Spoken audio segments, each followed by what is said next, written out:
Now my confidence is shot. Welcome in, everybody. Ben and Woods, 97.3 The Fan. The second before we were coming on the air, I said to Ben, guttural? Should I give it the guttural yell? And he looked like... I said yes. You did? I didn't hear you. He goes, I said you got to. I don't know. Why the waffling? Oh, they won Who the cares? entire weekend. They won. For the pitching staff, give the pitching staff a guttural yeah, yell. for sure. All right. Yeah! That's for the pitching staff. Yeah, okay. The offense gets a little... That's what you guys get. But, hey, boy. Yeah. Hey, boy.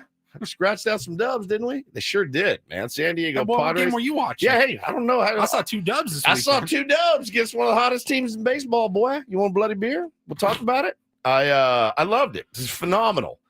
My blood pressure went through the roof all weekend long. But welcome into the program, everybody. Great to have you here. I'm Woodsy.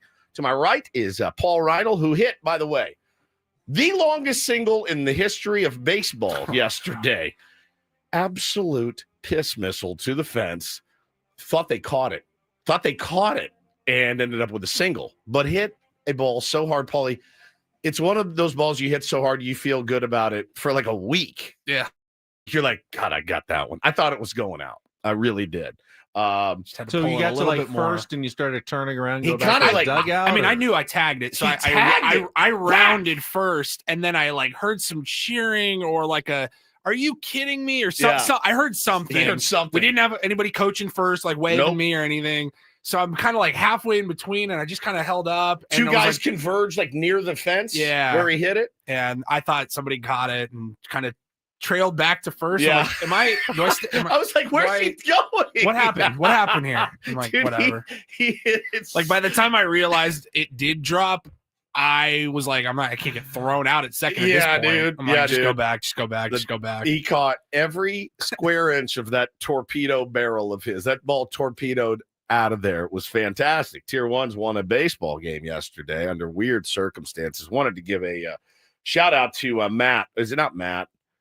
Hang on, I got it right here from the the Diablos. I think it's Coach Matt, if I'm not mistaken. They showed up, played a team called the Diablos. They had 8 guys to start, and so you can play with 8. You just have to take an out in the 9 spot. Last game of the year. Last game. And Yeah, 2 Matt. of the lower teams in Yeah. our division. So we were all just kind of We're having on fun. fumes, just trying to get to the finish line. Well, so they had 8 guys to start. We're up 6-0. They come to bat. Our pitcher had shoved. He had 9 Ks at that point. He was nasty, and one got away from him, and he hit Matt in the face. He throws hard. He was the guy that got picked up by the Pioneer League. I guess 88, At least, 89, 90. and right in the face, and blood, the whole bit, and it was pretty revolting to see. And my man, they took him out of the game, obviously, and sent him to the hospital. But they had to bang the game after that because they were down to 7 players. So we took the cheap win. Luckily, we were up 6-0 at that point and feeling good. But shout out to Matt. We hope you're feeling better, buddy. He's in good spirits. I was talking with one of our boys, Mikey, who's on that team, and finally got a dub yesterday. So that feels good. And Scary season for the weekend Warriors, man. We had a guy tear his ACL in one of our games. Yep. We had the guy have to leave yesterday after taking 90 to the face. yeah, dude.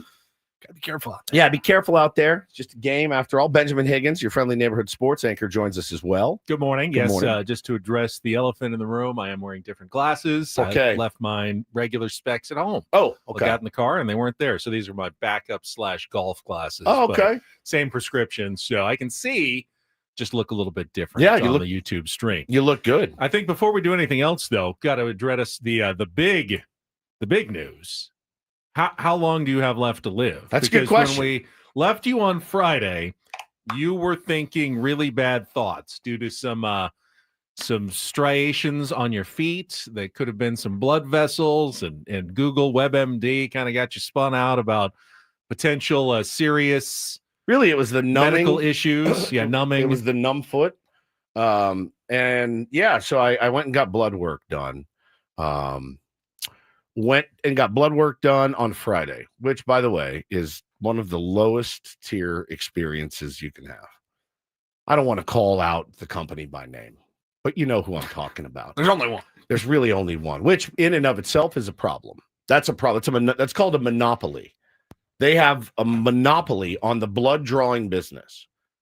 And I made an appointment for 10:30. I walked out of there at 11:30. The actual drawing of the blood taking 30 approximately seconds. 30 seconds. Yeah. 30 seconds to get my blood. Put it in a tube. I had to go PP2. They had to do that because they wanted to do a urinalysis. Good luck there. And Are we expecting a suspension coming up here? it was not work ordered. It was not work ordered. I'll just leave it at that. Breaking. Stephen Woods has been suspended 80 for games. 80 days. 80 shows. Tested positive for, well, just about everything. Everything Second is offense will be a full year. everything is life. everything is above board. Everything is legally prescribed mostly by physicians. So Hey, is this true? Did you take this? And this. And this one? oh my God, how are you alive? Oh my God. Yeah. So they had to do that, but it really is one of the lower tier experiences on a Friday, by the way. And remember, I left. So the funny part is I left the show about 10 minutes early. Thank you guys for letting me do that.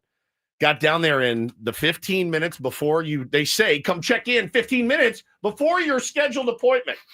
So I was there 15, checked in right on time.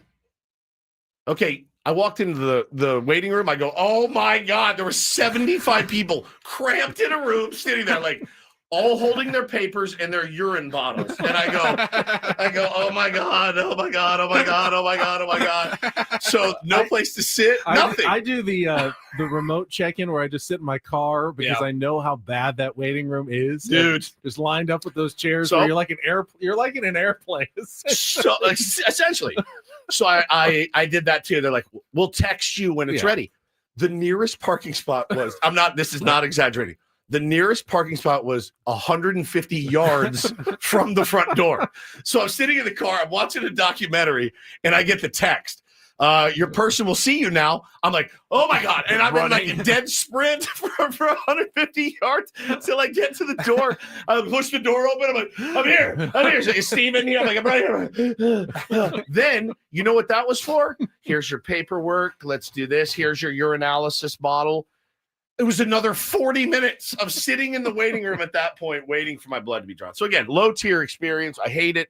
I do feel in this day and age of modern medicine, I should be able to go to the doctor at 11 a.m., get my blood drawn from the physician or the physician's assistant, and in that 30-minute allotted time that I'm there for my physical, you come back with my fresh, clean blood work, right? That's the no-brainer. Don't send me out there for an hour and a half, hour I've wait. had the exact same experience. I know you don't want to name names, but it definitely rhymes with Cab Lorp. Yeah, it absolutely does. Yeah, 100%. That's exactly what it rhymes with.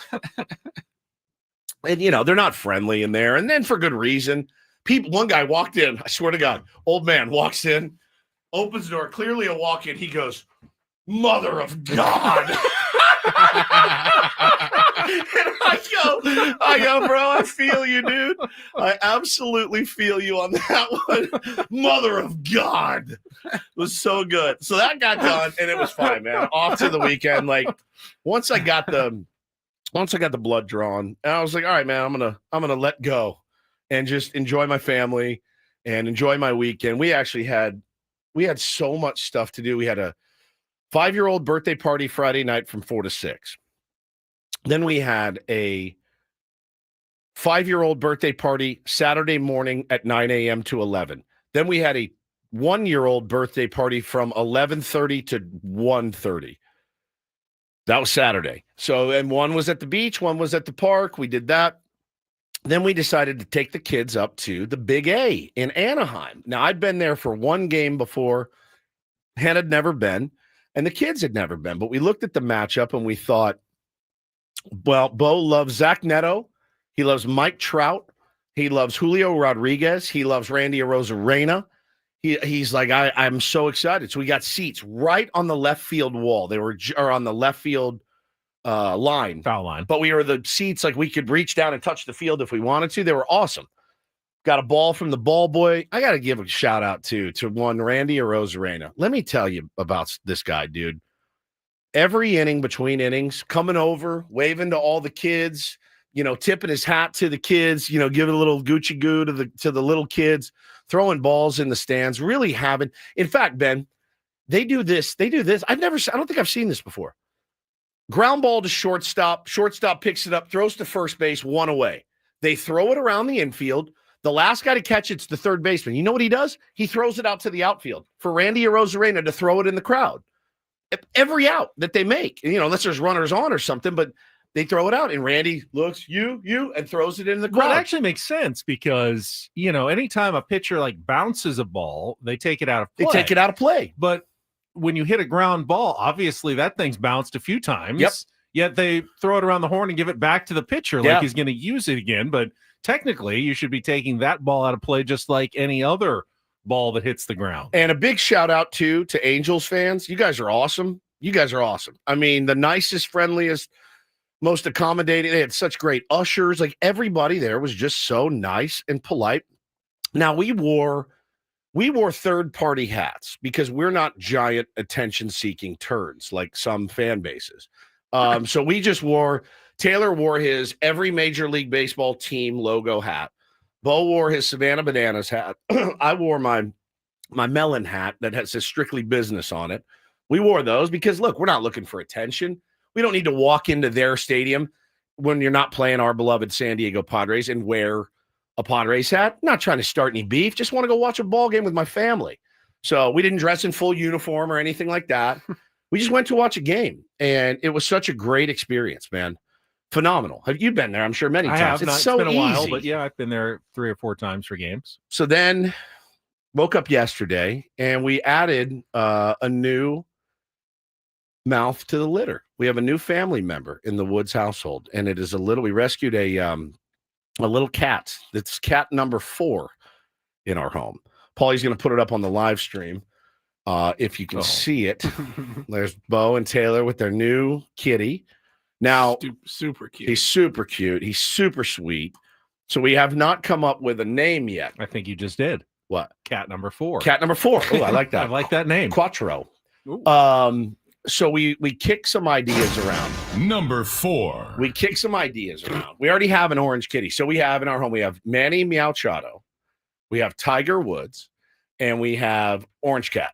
Because we lost our beloved Orange Cat, we're just going to keep getting Orange Cats. Now, this one's an Orange Cat, but we obviously can't have Orange Cat 1 and 2. Good, but good.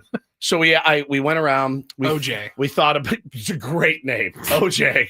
Orenthal. Yes, Orenthal the cat. Just sharpest claws you've ever seen. So we were kicking around ideas. Bo likes Fernando Tatis. It's not bad. Pretty good. I mean, with Manny Machado and Fernando Tatis. But with him slumping, do we want to tie him? Do we want to be tied to Fernando Tatis Jr. right now? So then Hannah likes Jackson Farrell, which I like a lot. Not bad either.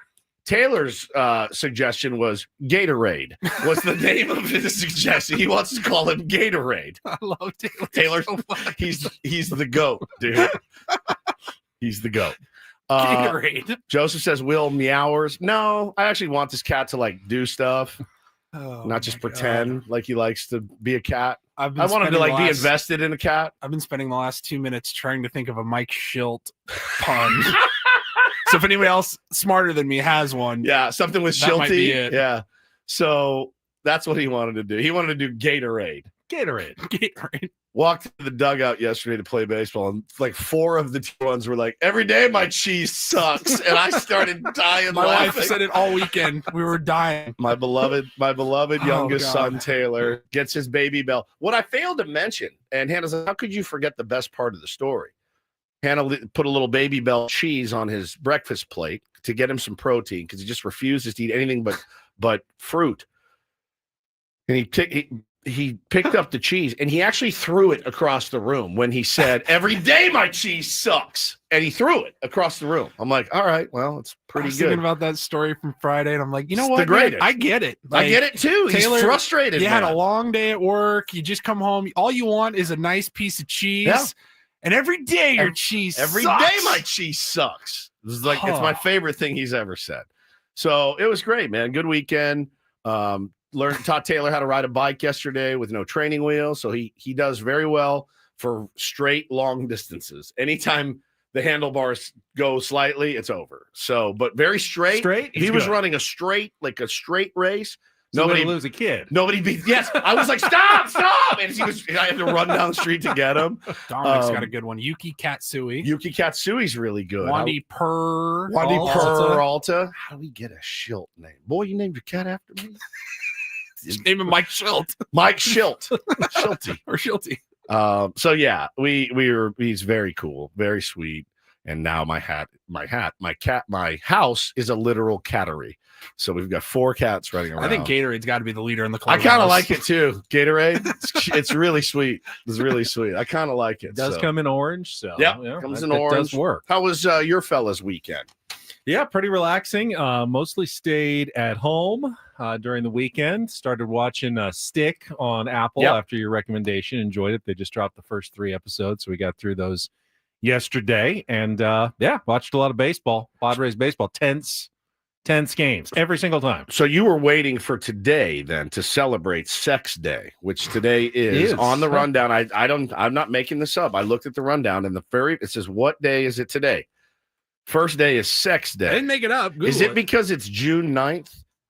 Yeah. Well, it's the 9th day of the year and it's the 6th day of the month. That's right.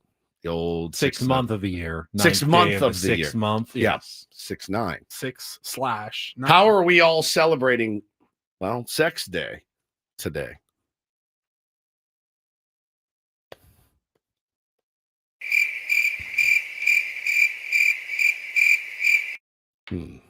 I was looking forward to it.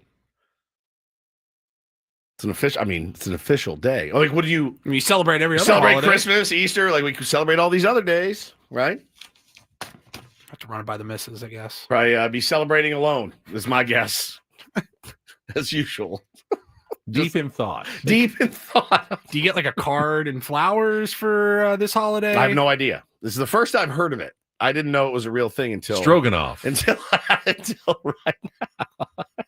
Settle down in the chat. Everyone, look at the settle chat. down in the chat. Everyone is saying cowgirl. Settle down. That'd be great. That would be great. New one. Are you ready to set the menu for the program? Cowgirl?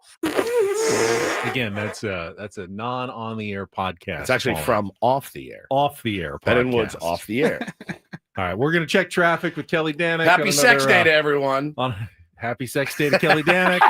Whoa! Well, she's about to check the traffic out there. God dang. Yeah, wish happy days to everybody out there in our cast of characters. I don't think you can, dude. This is like, wow. I mean, it's like Memorial Day. You don't say Happy Memorial Day. I don't know. You can walk up to women and go, "Hey, Happy Sex Day." I think it gets you arrested, dude. To be honest with you. And then we will come back from Kelly's traffic and set the menu for the program. Put your pants back on. Monday morning cow. On 97.3 The Fan. From the 855 Get Ross Traffic Center, protecting San Diego after accidents or injury, here's Kelly Danek. Traffic is sponsored by Islands Restaurants. Hope you all had a great weekend. Back to it on a Monday, and I'll tell you, we are off to a busy start. Let me start with this northbound 805. Right before the 163, accident has been cleared out of lanes, but up ahead before Governor, got another crash. This one is over to the right shoulder. Also traveling on westbound 8. Right before Greenfield, there is a collision involving several vehicles, mostly in the center divide, but then another crash up ahead before 2nd Street. This one's got the fast lane blocked. On the coastline, tow truck is on scene of a crash southbound 5 before Cannon. This one has got the 2 right lanes blocked. We've also got some foggy conditions to take into consideration. So yeah, just leave a little extra time for travel. Be extra careful once you're out there. Big on protein, rich on flavor. The new $10 Islands Restaurants protein bowls are here for a limited time, packed with over 40 grams of protein and stacked with fresh ingredients for the flavors you love. Just in a bowl. Find your protein paradise at islandsrestaurants.com. I'm Kelly Danek with Ben and Woods, San Diego's #1 sports station, 97.3 The Fan. Woods just got a it's got DM from our boy Mikey that we played yesterday. And no. he sent me a picture. Check your phone. The guy Matt on that team. Oh my God, Dude, bro, that just wrecked my the one day. who took the 88 to the face. Yeah, dude, yesterday. right to the eye. He says, check the legend out. Few fractures and 10 to 13 stitches. that's a around. lot of stitches. Oh, Matty, I'm so sorry, buddy. Our pitcher felt terrible. The whole team felt terrible. We love these guys. They're a great team to play, and it was such a fun game up until that point. And oh man, Matty, please feel better. God bless. That's about as bad as it gets. So sorry about that, pal. That looks not great. It's a hard sport. All right, here's what we got coming up on the program today. Obviously, lots of Padres talk going through the weekend that was in Milwaukee. Of course, we went into the weekend going, you just lost games with Nick Pivetta and Dylan Sheets starting to the Giants. Who is Dylan Sheets? Dylan Cease starting against the Giants. He gets really flustered on National Sex Day, you guys. My goodness. And you were counting on Brady Vasquez, Steven Kolek, and Ryan Berger to pitch against one of the hottest teams in baseball. They had won like 13 of 17 coming into the series. And of course, they didn't give up a single run. Not one starting pitcher gave up a single run this weekend for the San Diego Padres. Crazy, man. I mean, that's nuts when you think about it. Against a team, this isn't against the Colorado Rockies, mind you, where they shut them out for an entire series earlier this year. Yeah. This is a decent team that's fighting for the playoffs. That's been playing really good baseball. Excellent baseball, And they man. could not at home, not play to run against any of the Padres starting pitchers. That's just fantastic work, man. It's fantastic work from our starting pitching staff. Bullpen was really fantastic this weekend as well. You know, literally one pitch notwithstanding. And I must have watched that pitch from Saturday night 100 times thinking, is that a good pitch or is that a bad pitch? I mean, it went for a home run. So, you know, obviously it was a bad pitch, 98 up in the zone, though. I mean, a guy that doesn't hit a lot of bombs, you take your chances there. But really, the bullpen was outstanding. The starting pitching, Ben, has been brilliant. And just like we all said, easily, you know, Kolek, Berger, and who else? Randy Vasquez. I specifically said, man, when I was writing down the matchups for this weekend, and I felt so good. Vasquez and who was it? Vasquez, Kolek, and Berger. And I go, that's got to be at least 2 dubs. Mm-hmm. At least 2 dubs. I'm telling you, I was a wreck, man. That series was the blood pressure spiker. It really was. The blood pressure. That whole last week. Yeah, it really was. Since May 21st, they have not won a game by more than 2 runs. And since May 23rd, they have not won a game by more than 2 1 or runs. 2 every single time. Whew. And they've only lost 2 by more than that. So essentially almost every game they play is a 1 or 2 run game. It is all stressful, you know, biting your nails watching the Padres baseball lately. I think Manny Machado, he of the, you know, future Hall of Famer Manny Machado said that was playoff baseball for the last week. And it absolutely felt like playoff baseball, period. I know it's June, but the way that those games were, both teams, it's Giants series too. I mean, you want to talk about competing, dude. Those 3 teams, you know, competed their asses off. They really, really did. And, you know, take your Padres fan hat off and say, man, those were some really, really good baseball games. I mean, it was heavy. Got a couple of special guests for you. It's Monday. That means our Linsider, Dennis Lynn from The Athletic, will be with us to talk Padres baseball at 8:35, but at 7:35 to talk both a little SDFC and Padres. Very familiar face to listeners of 97.3, or familiar voice to listeners of 97.3 The Fan. Craig Elston's going to be back with us, was always a regular on our program. We thought, well, why not do it again? Craig was interested. We were interested. So we decided to make it happen. So we'll welcome Craig back to the show. Very looking much forward to that at 7:35 this morning. Around that, we'll tell you about some giveaways and, of course, our regular segments that we usually have. But let's keep it moving. Want to get to our wrap-up of a winner on Sunday against the Milwaukee Brewers and start talking about the weekend series. Coming up next with Ben Woods on San Diego's #1 sports station, 97.3 The Fan. Gambling problem? Call 1-800-GAMBLER. GEGE 000-466. For a full list of games and rules, played at 7 Mile Casino. Visit 7milecasino.com. First, though, we'll start the week by talking about our longest-running sponsor, 7 Mile Casino. They've been with us from essentially the beginning of the Ben and Woods program, but before we started this show. I had never been there. Nope. And I was skeptical because I go, I would have known if there was a really cool card room and it was this close to downtown San Diego, I'm sure I would have heard something. And then I went in the first time and I go, this is actually really extremely cool. What a great space. Probably like you and a lot of people listening, I'd passed it 100 times and thought, what is that? What is it? I never thought to go in. Went in, had a great lunch that first day, sat down, played some California-style blackjack, had a ball doing it. So check it out. It's a smoke-free environment for you. They got a great patio. You can sit outside, have a beer, look at the bay. You can sit at the bar. They got TVs everywhere. Just a great spot. Check it out for yourself. Best part, it's just 7 minutes from downtown. It is, and they cater to high-limit players. If you've got a big stack, you want to sit down at a Texas Hold'em table, California-style blackjack, please do. Otherwise, just go to friends, have a great time. It's comfortable. It's a fun place to be. Again, 7 Mile Casino, just 7 minutes from downtown.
Hey players, things are about to get real here in San Diego.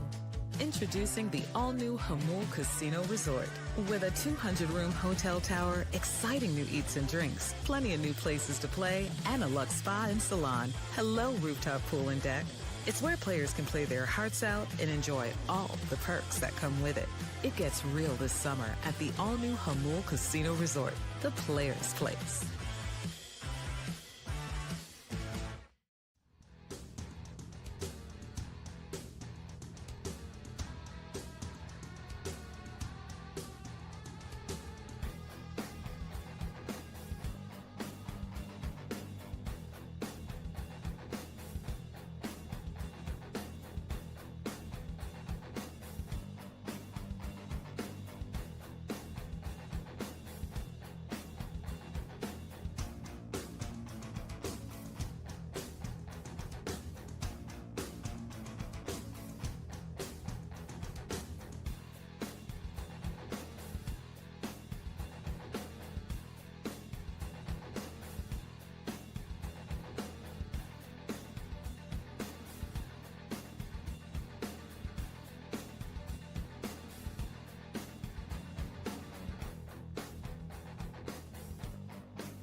Benjamin, that man, Manny Machado. What a streak he's on right now. He's really he's the guy who's carrying the San Diego Padres. Right now, the Padres look like Manny Machado, 8 other guys you can't really count on offense, but a pitching staff and a bullpen that is top-notch.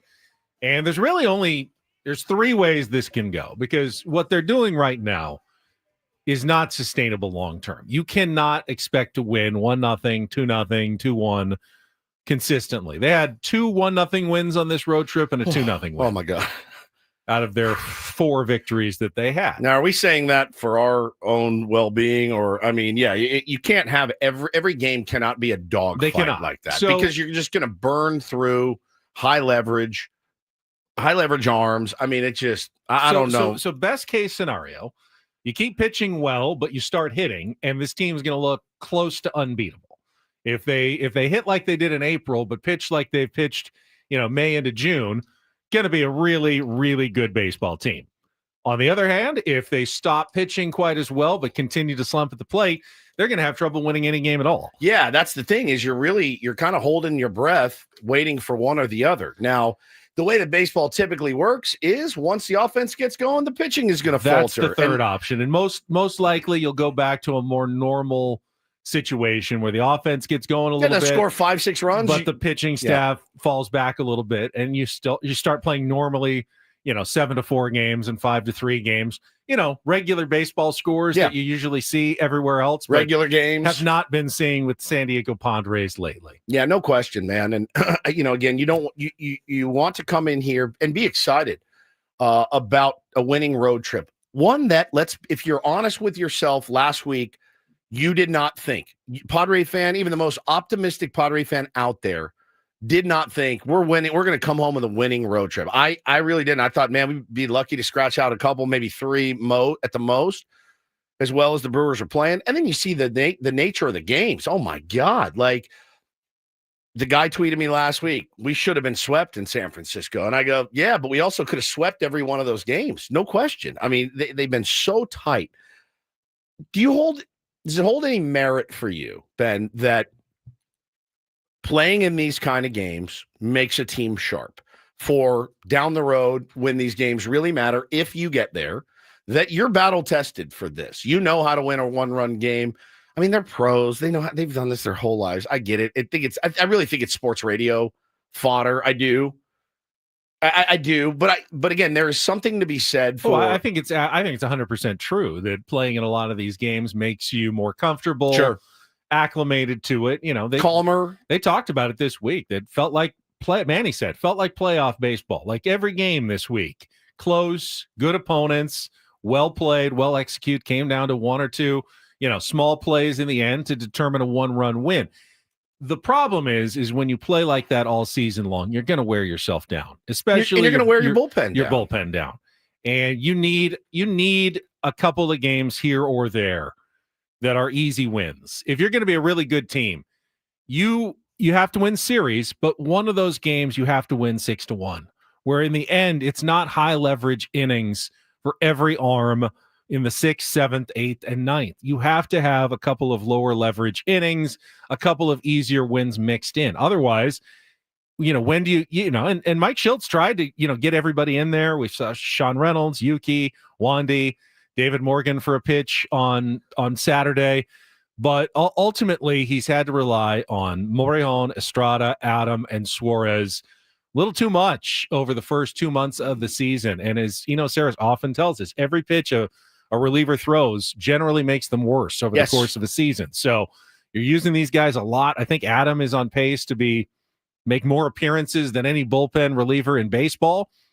It's not setting yourself well for September and October if you have to keep up this pace all summer long with your relievers. Yeah, no question. It's untenable. It can't happen. You don't you don't see a team rip off, call it 93 wins with that level of play. You just don't. It's almost impossible. You're not going to get that length or girth from your starting pitching.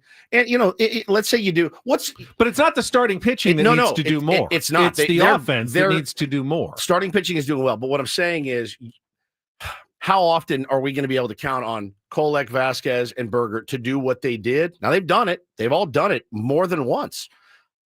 Is that sustainable as well? Because those are the games where Berger comes in and he doesn't have it. And then you're like, all right, well, I mean, those actually aren't the worst, because then. Well, you punt, but you still have to burn through 3 arms. Yeah, you know what I'm saying? At least it's the back end arms, and you can give your higher leverage guys. Yep. They just play none of those. They play either none of those. way. They're not playing any of those games. They're too good to really get blown out very often.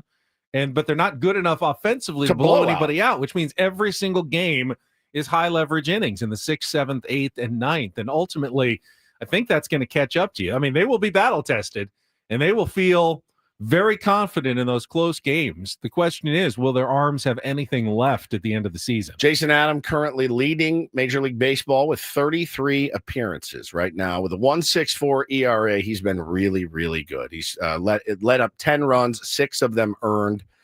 His whip is 1.18. His average against is 188. He has been fantastic. How long will that last? How do you manage this? Obviously, he needs to be down today against the LA Dodgers. But if Jason Adam comes up to Mike Schilt, in a few hours when he gets to the ballpark and says, Schilty, if it's the 8th inning and they've got Mookie Betts up and we need an out, give me the ball.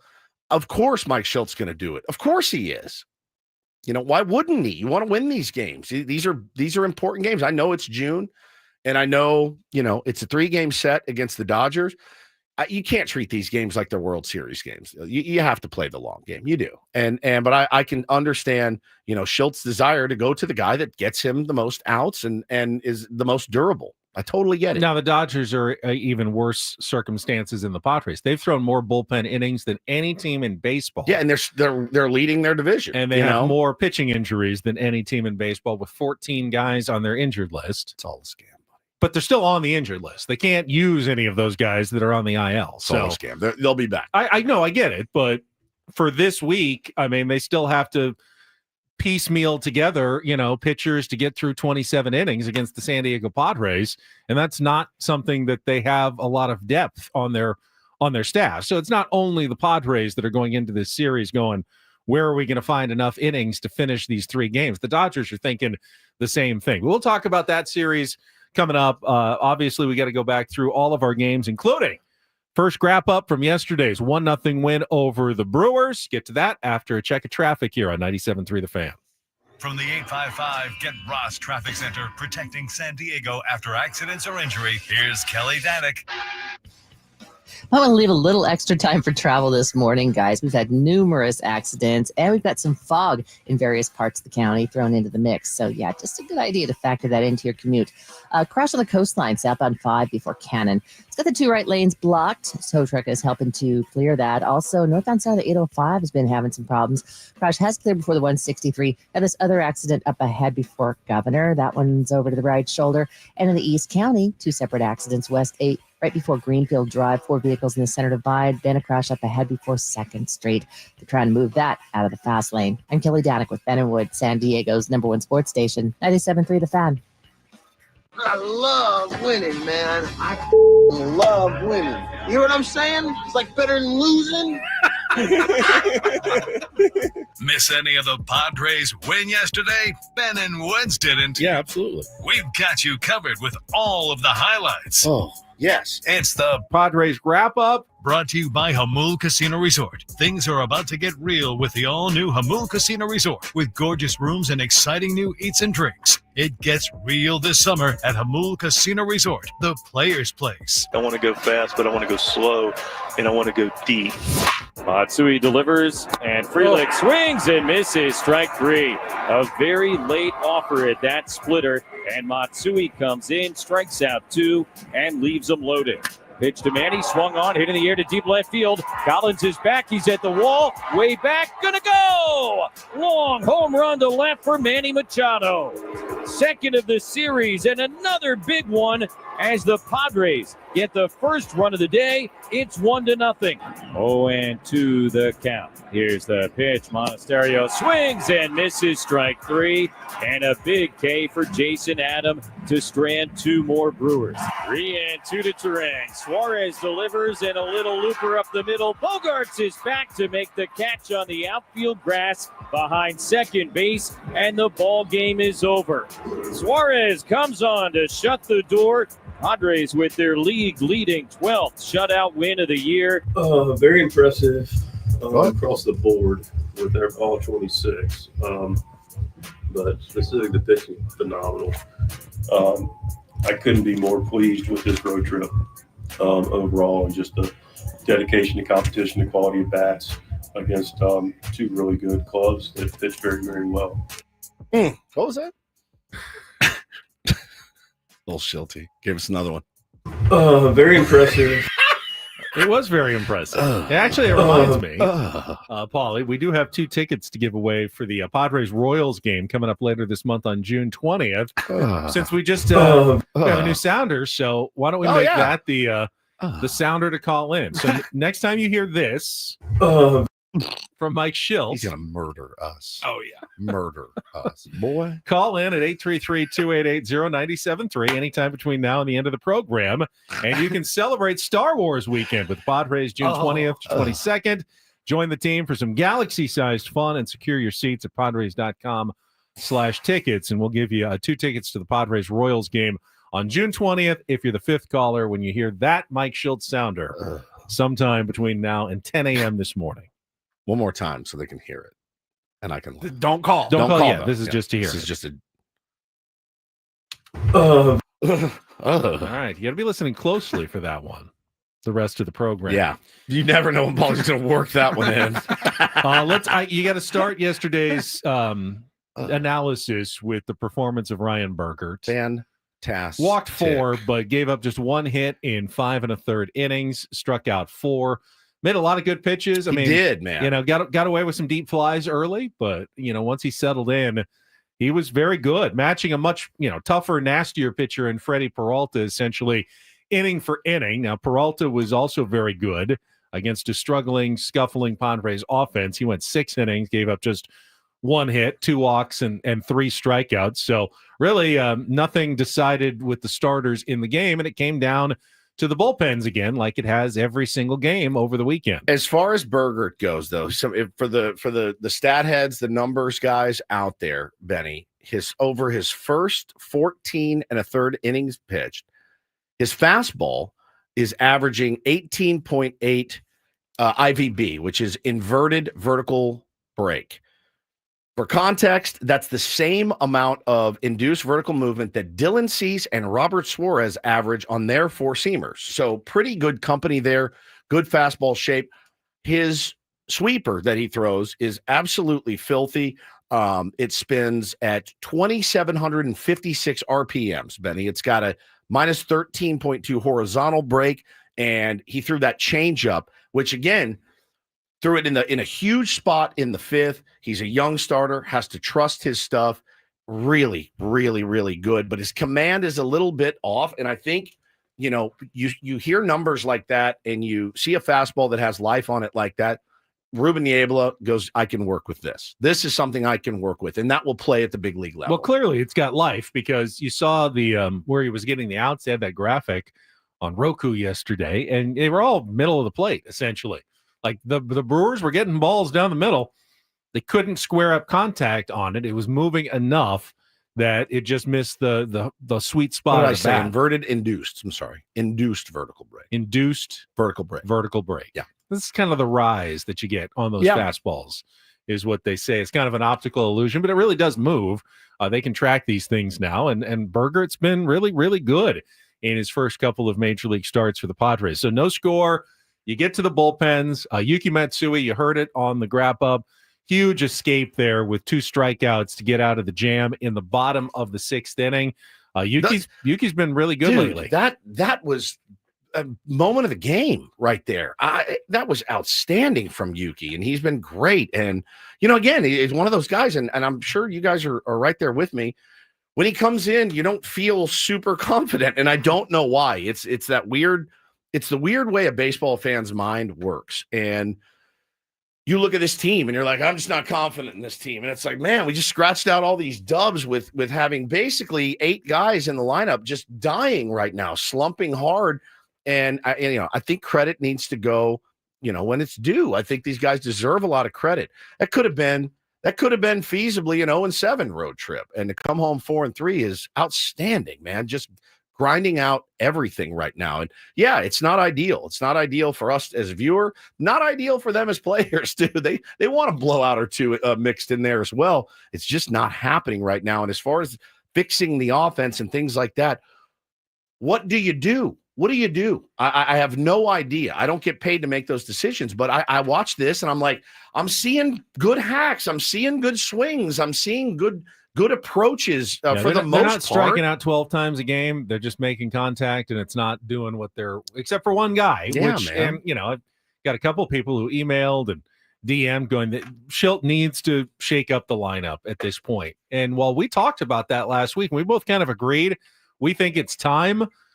When there's only one guy hitting, there's nothing you can shake up. I mean, you can put the third guy in the first spot and the first guy in the third spot, but if they're not hitting, they're all cold right now. So but and again, it's not a wrong. No one's saying your theory is dumb or that you're stupid for thinking that, because I think the same thing every day. Like, the definition of insanity, like running the same thing out there every day, hoping the tides will turn. Again, they know a lot more than we do. There's a reason why they make moves that they make. I understand all of that. But, yeah, man, it's not like, well, this guy's really going hot in the 5. Let's get him up and get him more ABs. You just saw the Angels do it with Mike Trout. They were easing him back in. He was hitting in the 5. He was hitting like 400 in the 5. And they're like, well, it's Mike Trout, so let's get him back up to 3 where he belongs. Went to the game the other night. Bo's so excited to see Mike Trout. Gets K'd up his first 2 times, then hits a laser to right field. Guy caught it, drove in a runner, moved a runner over, I think. But yeah, man, it's the nature of the game. These guys are good. They're good hitters. Jackson Merrill's a good hitter. Fernando Tatis Jr. is a good hitter. Luis Arraez is a good hitter. They're just not hitting good. That's it. That's really what it boils down slumping. to. They're just Jackson not Merrill hitting looks off. Obviously, Tatis has looked off for a while now. Yeah, Bogey did hit leadoff on the day that Saturday. they gave Tatis the Tatis day had off. the full day off. That's a pretty emergency thing to do against a lefty like Quintana and go, we just need to give Tatis an entire day off. We're not even going to pinch hit him. We'll get to that in just a second on Saturday's game. I want to wrap up here with yesterday's game, though.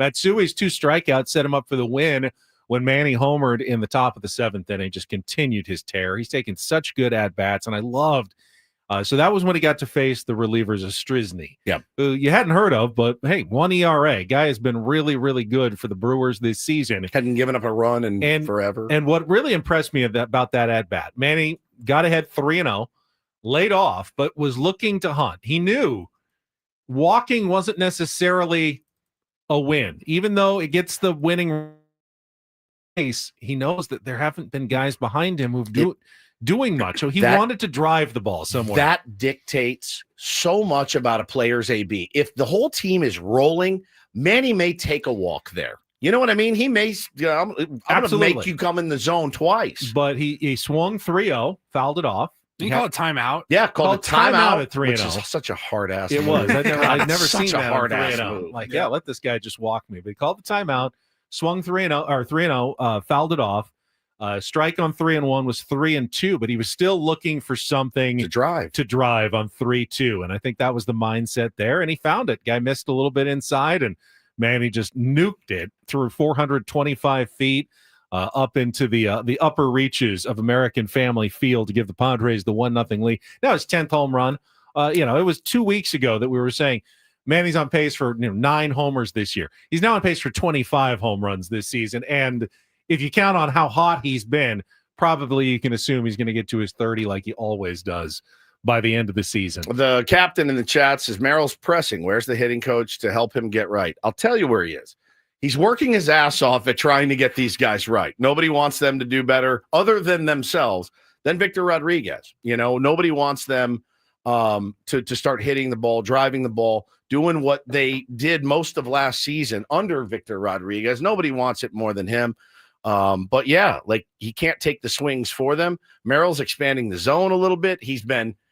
Jackson Merrill has been maybe I'd have to go look at the numbers, but just by my mind and what I see, he's been the most aggressive free swinger we have right now. And that's not really his game. He's swinging at pitches out of the zone. He's swinging at that pitch up and in. He just can't get to right now. So again, I'm not worried about Jackson. I'm not worried about Toddy. I'm worried, but I'm not like, we have to get rid of these guys and get all new guys. I think they're going to figure it out. All right, Reynolds and Peralta got through the 7th, Adam in the 8th, Stranding 2, and then Robert Suarez his 21st save in the 9th. We'll talk about the next game of the sequence in our 7 o'clock hour. Plus, don't do this. All coming up next on 97.3 The Fan. Costello here from Gwynn and Chris. Between Tony and I, we have played a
Padres take 2 out of 3 from the Brewers over the weekend, but that did include, of course, Saturday's 4-3 loss, in which the Brewers rallied against the Padres bullpen to pull off the win. That was interesting, Woods, in that Fernando Tatis Jr. was given the day off. It really is a sign of how badly he's been scuffling against kind of a lefty he's had success against in Jose Quintana. And Mike Schilt thought it was important enough that he just get his mind right, that he was not only off for the starting lineup, but Mike Schilt said after the game, because it was close, in the end they tied it, and they never used him as a pinch hitter there in the 9th inning when the game was on the line. And were we not all waiting for it? I was, and Schilt said afterwards, no, day off is a day off, and I was committed to not using him at all in that game on Saturday, because I was expecting to see a pinch hitting appearance with tying run at the plate.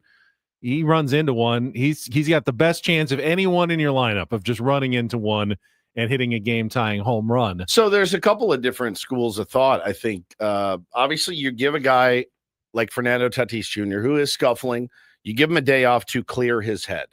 Then you come to him late. And again, 2 different schools of thought. I'm kind of playing devil's advocate a little bit. You send him up in that situation and he fails. How's that go? All those 8 innings of rest or whatever you gave him, they're all for naught, because he comes up in a situation to help his team win a ball game and he fails. And how's that work? Now, if he hits a bomb, maybe he gets him going again. What did he go yesterday? What was his line? Over? Yeah. So, I mean, the old magical day off isn't always. Did have a walk. Okay. The old magical day off isn't always magical, but I think, that is a managerial decision through and through. I'm giving you a day off. You're taking a day off. A day off doesn't mean maybe you'll pinch hit or pinch run or whatever. I understand it. It hamstrings your team a little bit, especially when a guy is, seemingly healthy and a dynamic player like he is. But that's a manager's call right there for him to say, dude, I'm the boss, and it's not happening. So we're giving you a day. Take the day. We're going to forget you're even here. I'm fine with it. I really am. He needed it. It was needed. Everyone was clamoring for it. And you got it, and then people were mad that he didn't pinch hit. So never going to make everybody happy, Schilty. But, he's not the reason that they lost that game. Padres pushed across the 1 run against Quintana on an Elias Diaz RBI single in the 4th inning, and Stephen Kolek made that hold up with 5 2/3 shutout innings. Another great starting pitching performance from an unlikely source for the Padres on Saturday. But do we keep saying an unlikely source, even though he's proven it over like 7 starts that he's maybe a likely source? I don't know. I'm asking. His one bad start was in many ways his best start, when he gave up 6 in the 1st inning and came back and got the win and went 5 2/3 or whatever against the Marlins in that game. That was his most impressive, yet the one that hurt his ERA the most by doing that. And outside of that, he's been really, really solid for the Padres. Unfortunately, they could not hold on to it. Jeremiah Estrada gave up an unearned run in the 7th inning. Jose Iglesias, I think, made a bad decision with the runner on first, grounder up the middle. He cut in front of Xander Bogaerts to make a backhanded play and then tried to make a throw going, away from first base across his body, pulled Jake off the bag. That allowed the runner to get from first to third and then score on the sacrifice fly off Estrada by Bowers. Would not have been able to do so otherwise. So that tied the game. And then Jason Adam was kind of the bit by some bad luck in the 8th inning. Gave up a scorcher from Jackson Churio that was caught. After that, did not give up any hard contact at all. It was a walk, a number to the infield that Manny could do nothing with, a catcher's interference on a 2-strike pitch that was just an emergency, I'm about to strike out swing. Had that guy beat, and Elias Diaz put his glove right in the bat, and so the bases were loaded, gave up the sac fly, and then another bloop. Didn't hit it well single for Collins, and that was the 2 runs that gave him the 3-1 lead. Padres, of course, tied it with the 2-out rally. Luis Arraez in the 9th. But in the first pitch of the bottom of the 9th inning, David Morgan gave up the home run to Caleb Durbin, and the Brewers walked it off with a 4-3 win. Feels like walks are crushing this team at times, and they crush every team at every level. Did in this series, felt like. Yeah, it does. And I just pulled it up quickly to look where the San Diego Padres team ranks walk wise. I mean, like almost every category, Benny, they're 15. They're right in the middle, about average as far as walks go for the team. But then you get to the good stuff. ERA, they are 6th. So they're 5 teams with a better bullpen ERA wise than the San Diego Padres right now. So yeah, man, I don't think they're a bad control team necessarily. Sometimes a walk is a result of a guy just not being able to make their pitches. I think sometimes they're so good that, they go deep into counts because guys are not making contact. They're not putting the ball in play. So they're either fouling it off or missing a lot of pitches. And the Brewers took a lot of close pitches all series long. I think they, in some ways, felt like they weren't hitting against these guys. So maybe the walk was their best strategy. And they took a lot of close pitches that were just off the plate. And it turned into a bunch of walks. And in that game in particular, came back to bite the Padres in the end, in the loss. But I wouldn't say the Padres were just wild all series. No, that didn't feel like a pitching staff that was wild. Well, it's like you said though. Like they gave up 4 runs the entire series, so they've been able to maneuver around them quite well. I think the starting pitchers have. I know Kolek has, Berger does. I mean, they've really. It hasn't killed them. It's the ones in late innings. The bullpens come in, and again, Suarez walked a guy last night. And ended up getting out of it. Somebody just asked in the chat, where do we rank offensively? Now, that's a different story entirely. As far as home runs go, San Diego Padres are 25th. Only the Rockies, Marlins, White Sox, Pirates, and Royals. The Royals are not hitting home runs at all. They have hit 44. They are the worst team in baseball at hitting home runs. San Diego Padres, not that far behind them with 56. Then you can go to average. The San Diego Padres batting average is pretty high, I guess. They're first for a long time early in the season. I bet they've dropped down a little bit. They are 15. All the way down to 15. All the way down to 15, 246. Their OBP is 19, 312. Their slug is going to be pretty low, I think. Oh, yeah. They're 23rd in slug. And their OPS, which is on base plus slugging, they are down near 22nd. So they're lower tier in almost every offensive category. They are 10 games over 500 right now. So again, the dream of the Padres fan is if these guys can get clicking offensively and the pitching maintains or even declines a little bit, you like that your chances as that baseball club. And again, think about the holes this team still has. They have not filled yet. Things could look different. They probably will in a month or so. Now they have faced some good pitching lately. Peralta yesterday is known to be nasty, and he was. I thought Chad Patrick, is that his name? Chad Patrick on Friday. He was good. He was really, really good. Yep. Padres put a nice rally together against him in the 3rd inning. It had the T-Wade bunt single, the Maldi hit and run single. They got him to 3rd, and then Arise brought him home with a 2-out RBI single. But, that was it for the offense for the most part. And you gave Randy Vasquez a 1-0 lead to work with, and he danced the tight wire with 4 walks and 2 hits, but got through 4 2/3 shutout innings, stranded a bunch of runners. And then they went to the bullpen, Wandy, Estrada, Morejon, and Suarez, and they got a little insurance for Manny in the 8th inning. But the bullpen, perfect again. Just an outstanding performance to deliver a 2-0 win. Padres now have 12 shutout wins this season, most in Major League Baseball. It's absolutely insane. Somebody in the chat, Jordan, just made a good point. Yeah, man, you start walking a bunch of Dodgers, then you're in trouble because their lineup, and I know their offense has been scuffling for them, still has them right now, Benny. Their run differential is still plus 74. The Giants are scoring runs now. You're not wrong, but if you miss over the plate to the Dodgers, they'll pound you. You're going to be in even more trouble than if you walk a couple of guys. Yeah, I mean, it's there's a calculus there.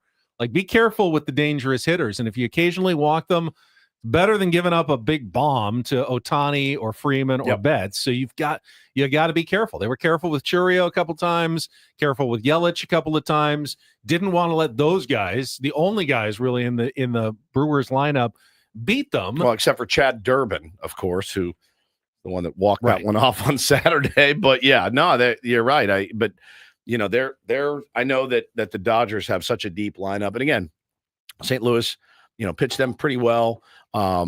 It's going to be a tough. They're going to be a tough team. Everybody projected them to win 125 games. I don't think that's going to happen, but it doesn't mean you can. It doesn't mean you can look at them and go, well, they're scuffling too.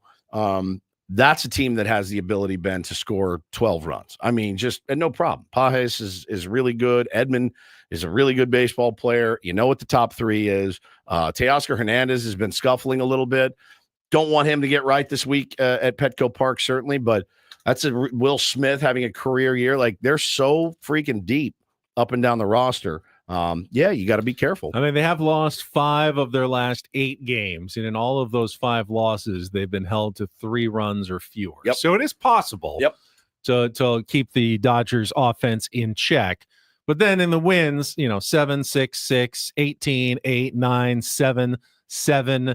I mean, when they win, they generally bludgeon you to death offensively. Yep. When they lose, all right, they're going to lose 2-1, 5-0, 6-1. You hold them down, you can beat them. Yeah, they're a little feast or famine too, but we don't even have any feast. Ours is just famine, offensive wise. It's just straight up famine. Middle of the desert, nothing. Nothing grows here. Nothing's going to grow here. So you guys got to figure this thing out. It'd be a great time to do it against a pitching staff that is not giving you their best, right? Their absolute best that they have on their roster.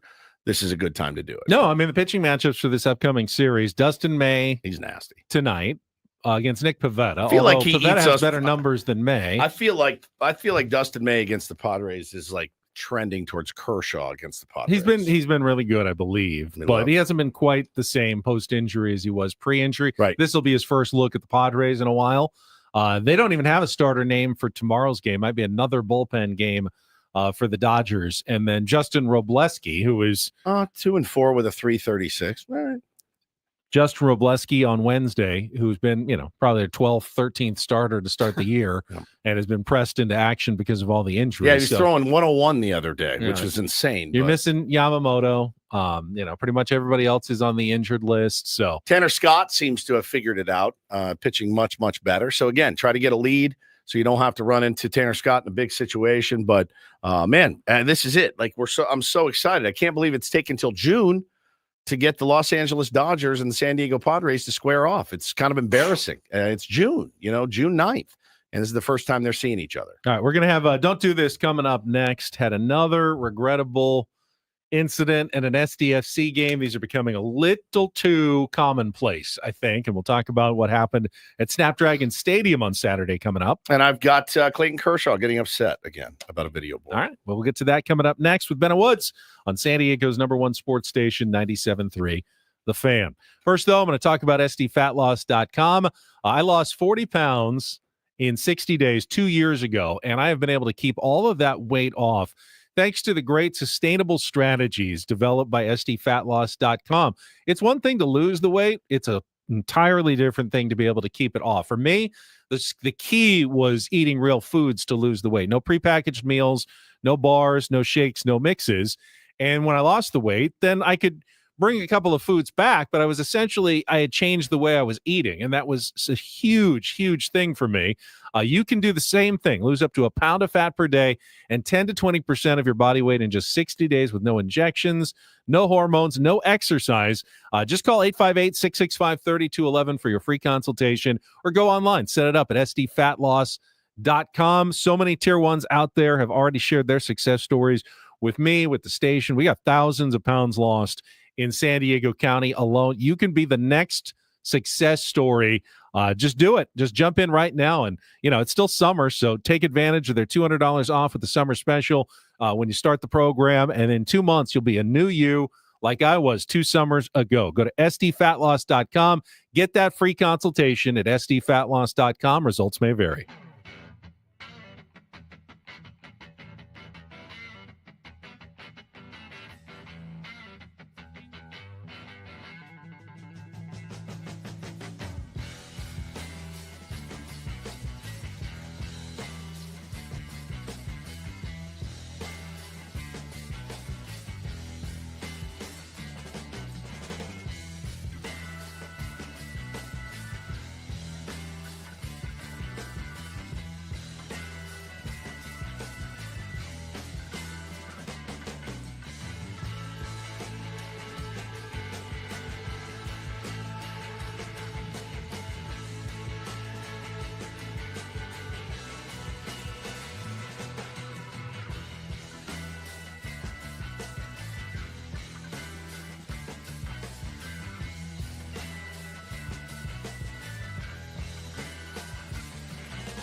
Hey players, things are about to get real here in San Diego.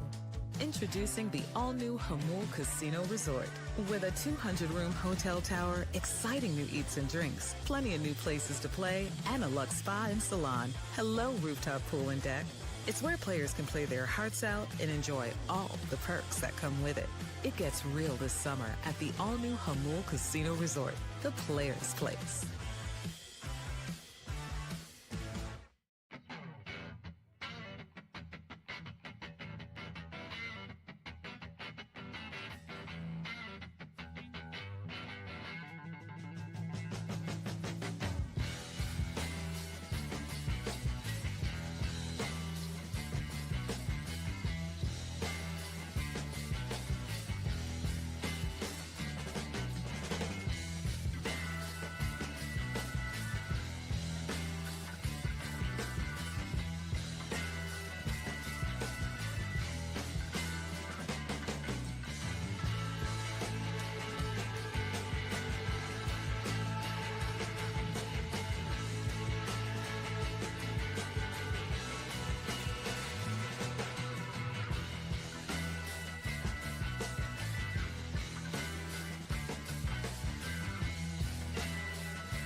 Song or two On 97.3 The Fan. Don't do this on a Monday. Brought to you by Trust and Will. Don't leave your entire estate, house, kids, and life savings up to chance if and when you die. do Set up a trust or will online at trustandwill.com. this. Is a lot more affordable than you think. Visit trustandwill.com for more info. All right, I will get us started. Had what was supposedly a friendly match on Saturday night at Snapdragon Stadium, but once again, things didn't seem all that friendly in the stands, where a video was taken of another incident. Now, I know what you can be saying, and you'd be right. It's not everybody, and Paulie's putting it up in our YouTube stream. There's beers flying from the upper deck. A lot of people in blue SDFC jerseys down there, some in yellow. Club America, they were mixed kind of throughout the stadium. There were a couple of sections of Club America fans, but they were all throughout Snapdragon Stadium, and this was the only incident I saw, but it gets pretty gnarly. Punches being thrown back and forth, about 7-8 people involved. Got security, you got to get down there. And while, yes, it is probably just a few bad apples in the bunch, guess what? It's also Dodger Stadium. Not everybody is bad. There's, there's few bad apples, and it turns into melees every time. And if this keeps happening at SDFC games, you're going to have a reputation that Snapdragon Stadium isn't safe, is a rowdy place to be for SDFC games, and I know that's not what the team wants, and I know that's not what San Diego wants. You do not want to be known as a place where I don't really want to bring the kids. I keep seeing these incidents happening at games. Stop it. Let's get this cut out early. We're in the first season. You're setting a bad precedent. Now, this is at least the third time that something has happened and been documented on video during an SDFC game. Yeah, I don't know. It takes away from the brilliance that has been this inaugural season for SDFC. Obviously, the play on the field was spectacular on Saturday night. And, you don't want to have to keep putting out press releases every week. The point, Mikey Varis is like, bro, I just want to coach soccer. Like, I don't have to. Yes, there's... Our sport has no place for violence. We want to make like every week with this. I know. So you don't want to take away from the product on the field. And, when you get out there and you can't handle your booze and you can't handle, the other team's fans or whatever, it's just not a good look. We It's not a good will look. talk more about the game and what happened with our special guest going to join us at the bottom of the hour in about 10 minutes. Our friend Craig Elston's going to be back with us. All right. And I mean, it's rivalry Monday, right? The Dodgers coming to town. Let's get this rivalry stirred up a little bit, even though this has nothing to do with us. I was scrolling Twitter last night and I saw Clayton Kershaw calls Cardinals Bush League. And I go, what? What did they do? And so there was one of these Dodgers podcasts, like Dodgers Ball Sack or something. I can't remember the name of it, but I think that's what it was. Is that what it was? actually, Yeah, Dodgers taint lovers. And he was talking about they get so upset about the most minute things. Check this out. 15 strikeouts away from becoming the fourth left-handed pitcher in the history of the game to have 3,000 strikeouts. Just the 20th pitcher all time. And you would think that an organization that's as historic as the St. Louis Cardinals would recognize greatness, would honor the future first ballot Hall of Famer for all the battles that they have been through, that there would be some respect there. Well, today before the game, the Cardinals played Matt Adams' home run off of Kershaw in the 2014 NLDS, and Kersh called it Bush League. Yeah, I think it's a little Bush League, but I don't expect anything less from these guys. Oh, my God. No worries. They should be honoring Kersh, showing a video montage. Thanks for all the memories. Thanks for all the battles. Instead, they were these Saint losers today. This is why people hate you, Dodger fans. This is why people hate you. It's not the Cardinals' job to fillet Clayton Kershaw. It's not. It's not their job to, look how great he is. If he had gotten that strikeout number that you wanted that day, I'm sure they would have tipped their 17 cap. away. So again, it's not the Padres' job. You guys all remember crying Kershaw meme gate. I think many people around here that we know were like, we need to go apologize. Like, are you guys you're that sensitive about a something on a scoreboard, about a home run that happened 11 years ago? And we all need to bow to you. Clayton Kershaw is an amazing pitcher. First ballot. You just said it. He's going in the Hall of Fame. Why do you need everybody to pouch this guy for everything he does? No kidding. They showed a video of a guy hitting a home run. Did he announce his retirement, that it's going to be his last start ever in St. Louis? No. No. I mean, it's not a retirement tour. There's no rocking chairs being presented to Clayton Kershaw. He's going out and trying to beat your team. You're trying to fire up your fans to try to beat him. Yeah, they showed a video of a guy hitting a home run. It's a regular game. And I'm surprised Kershaw even said anything.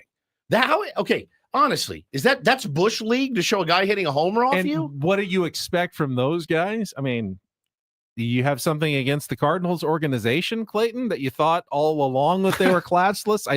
I don't get that. I really don't. It's unbelievable, man. Hey, does there need to be a Mookie video every time, a Shohei video every time he goes to every road ballpark? I mean, just everyone roll out the red carpet because the Dodgers are coming. Freddie Freeman's getting late in his career. Obviously, you should probably honor him late in his career. Oh, I thought you said Freddie Freeman's getting laid in his career. Late in his career.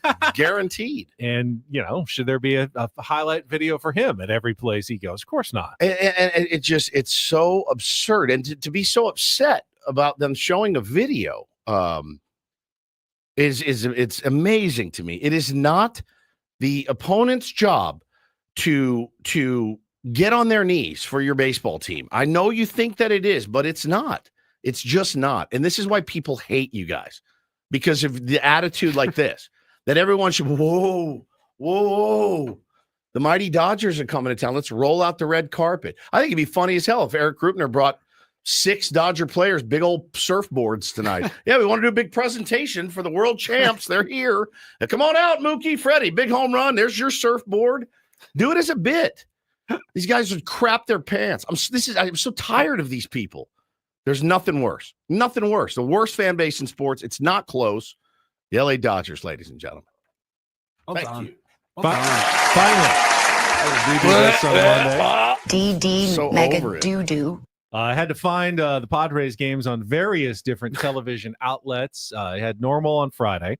I listened to Jesse. I could not listen to the Fox. It wasn't Joe Davis. No, who was it? Who did they have? I heard he was very disappointed with that. AJ Przinsky, and I don't even know who. Some guy I had never heard of. Guy was so bummed when Arias hit that ball down the line. He was like upset. So I was listening to Jesse. They had like Michael Milken in the booth or something talking. I turned off the audio. I could not do it. I thought the Roku broadcast on Sunday was actually decent. Don Orsillo called the game along with. It was great. I think it was the Brewers color commentator and their sideline reporter. So it was a little Brewers kind of heavy on the side. Don was a pro, as he always was, but as they do in these national broadcasts, the old mic'd up interview during the game with a player on the field, which I hate those, but I have to give the doo-doo this to Jackson Merrill, who may have given the best in-game interview I think I've ever seen in a regular season game. He was both, casual, fun, outgoing, but not, it wasn't fawning. It was just a really solid interview that had some good moments during it. Had one where there was a single where the runner went from first to third and he was yelling 3-3 to Tyler Wade, and turned out that was not the right play. Wade threw it to second, and Jackson admitted afterwards, he goes, I was yelling 3. I'm glad Wadey threw it to second, because if he threw it to third, that would have been on me. It would have been my mistake. So you had some good candid moments, and he's just so easygoing and so likable. Man, he's likable out there, and I really thought it was one of the better in-game interviews I've seen. Fantastic work, gentlemen. And for that, he gets a do this, and that's don't and do this for a Monday with Ben and Woods here on 97.3 The Fan.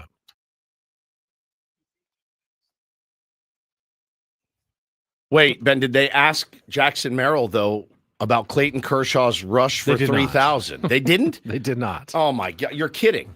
It's Bush League. That's so Bush League. You didn't ask Jackson Merrill about what he thinks about Clayton Kershaw going for 3,000? No, Don did not ask him that. Oh, man. That's actually, I'm embarrassed. We get a pretty big moment when we come back. We will welcome back to our airwaves our former midday show host, Craig Elston's going to be with us. We'll talk SDFC, some Padres, and more with Craig coming up next here on 97.3 The Fan. Quickly, let me tell you guys about my beloved QC Kinetics. Couldn't do anything without them. Hurt my wrist. No, I didn't. I did not hurt my wrists, actually. It would be one thing if I actually hurt my wrists. I just woke up one day a few years ago, and my wrists were killing me. And I thought, well, this will go away. Tape it up, take a little Advil, and it didn't go away. And I remember my son flipping me a ball, and I hit it with a T-ball bat. I had to drop the bat because it hurt my wrist so bad. And I thought, right then and there, I'm toast. I don't know what's going on. I was very nervous, didn't want to get wrist surgery. And it just so happened that this all lined up with QC Kinetics. And I went in and I got the treatments, and my wrists have been top-notch ever since. We're talking couple years, zero pain. And I mean zero. Never a relapse, if you will. Just, it's been great ever since. So QC Kinetics, if you woke up this morning and you've got pain in your joints, your knees, your shoulder, your hips, your back, was talking to our buddy yesterday that used to have to go get cortisone shots and all that. Like, this is not that, guys. This does not mask the pain. This gets to the core of the pain, and they go right after the very source of it. Call them today. Find out if you're a good candidate. Consultation is free. Call QC Kinetics today at 619-614-PAIN. 619-614-PAIN. Once again, 619-6614-PAIN.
Hey players, things are about to get real here in San Diego. Introducing the all-new Hamul Casino Resort. With a 200-room hotel tower, exciting new eats and drinks, plenty of new places to play, and a luxe spa and salon. Hello, rooftop pool and deck. It's where players can play their hearts out and enjoy all the perks that come with it. It gets real this summer at the all-new Hamul Casino Resort, the players' place.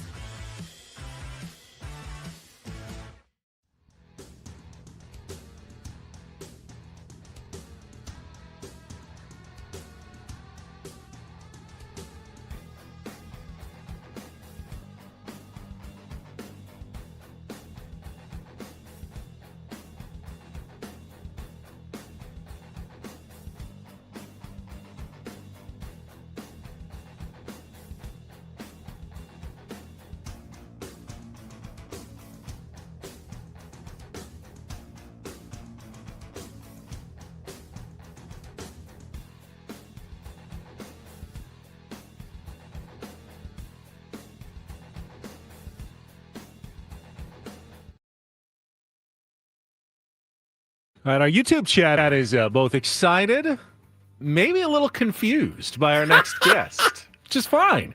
We will address the issue at hand with Craig Elston coming up here. First, this hour of Ben and Woods brought to you by Frozen Ropes San Diego. Hey, parents, here's a message from Coach Kurt at Frozen Ropes. Is your child 6 to 12 years old? Then Baseball Summer League is the perfect fit for your players. Starting June 16th through August 17th, Summer League includes 8 practices and 8 games. Go to SanDiegoFrozenRopes.com.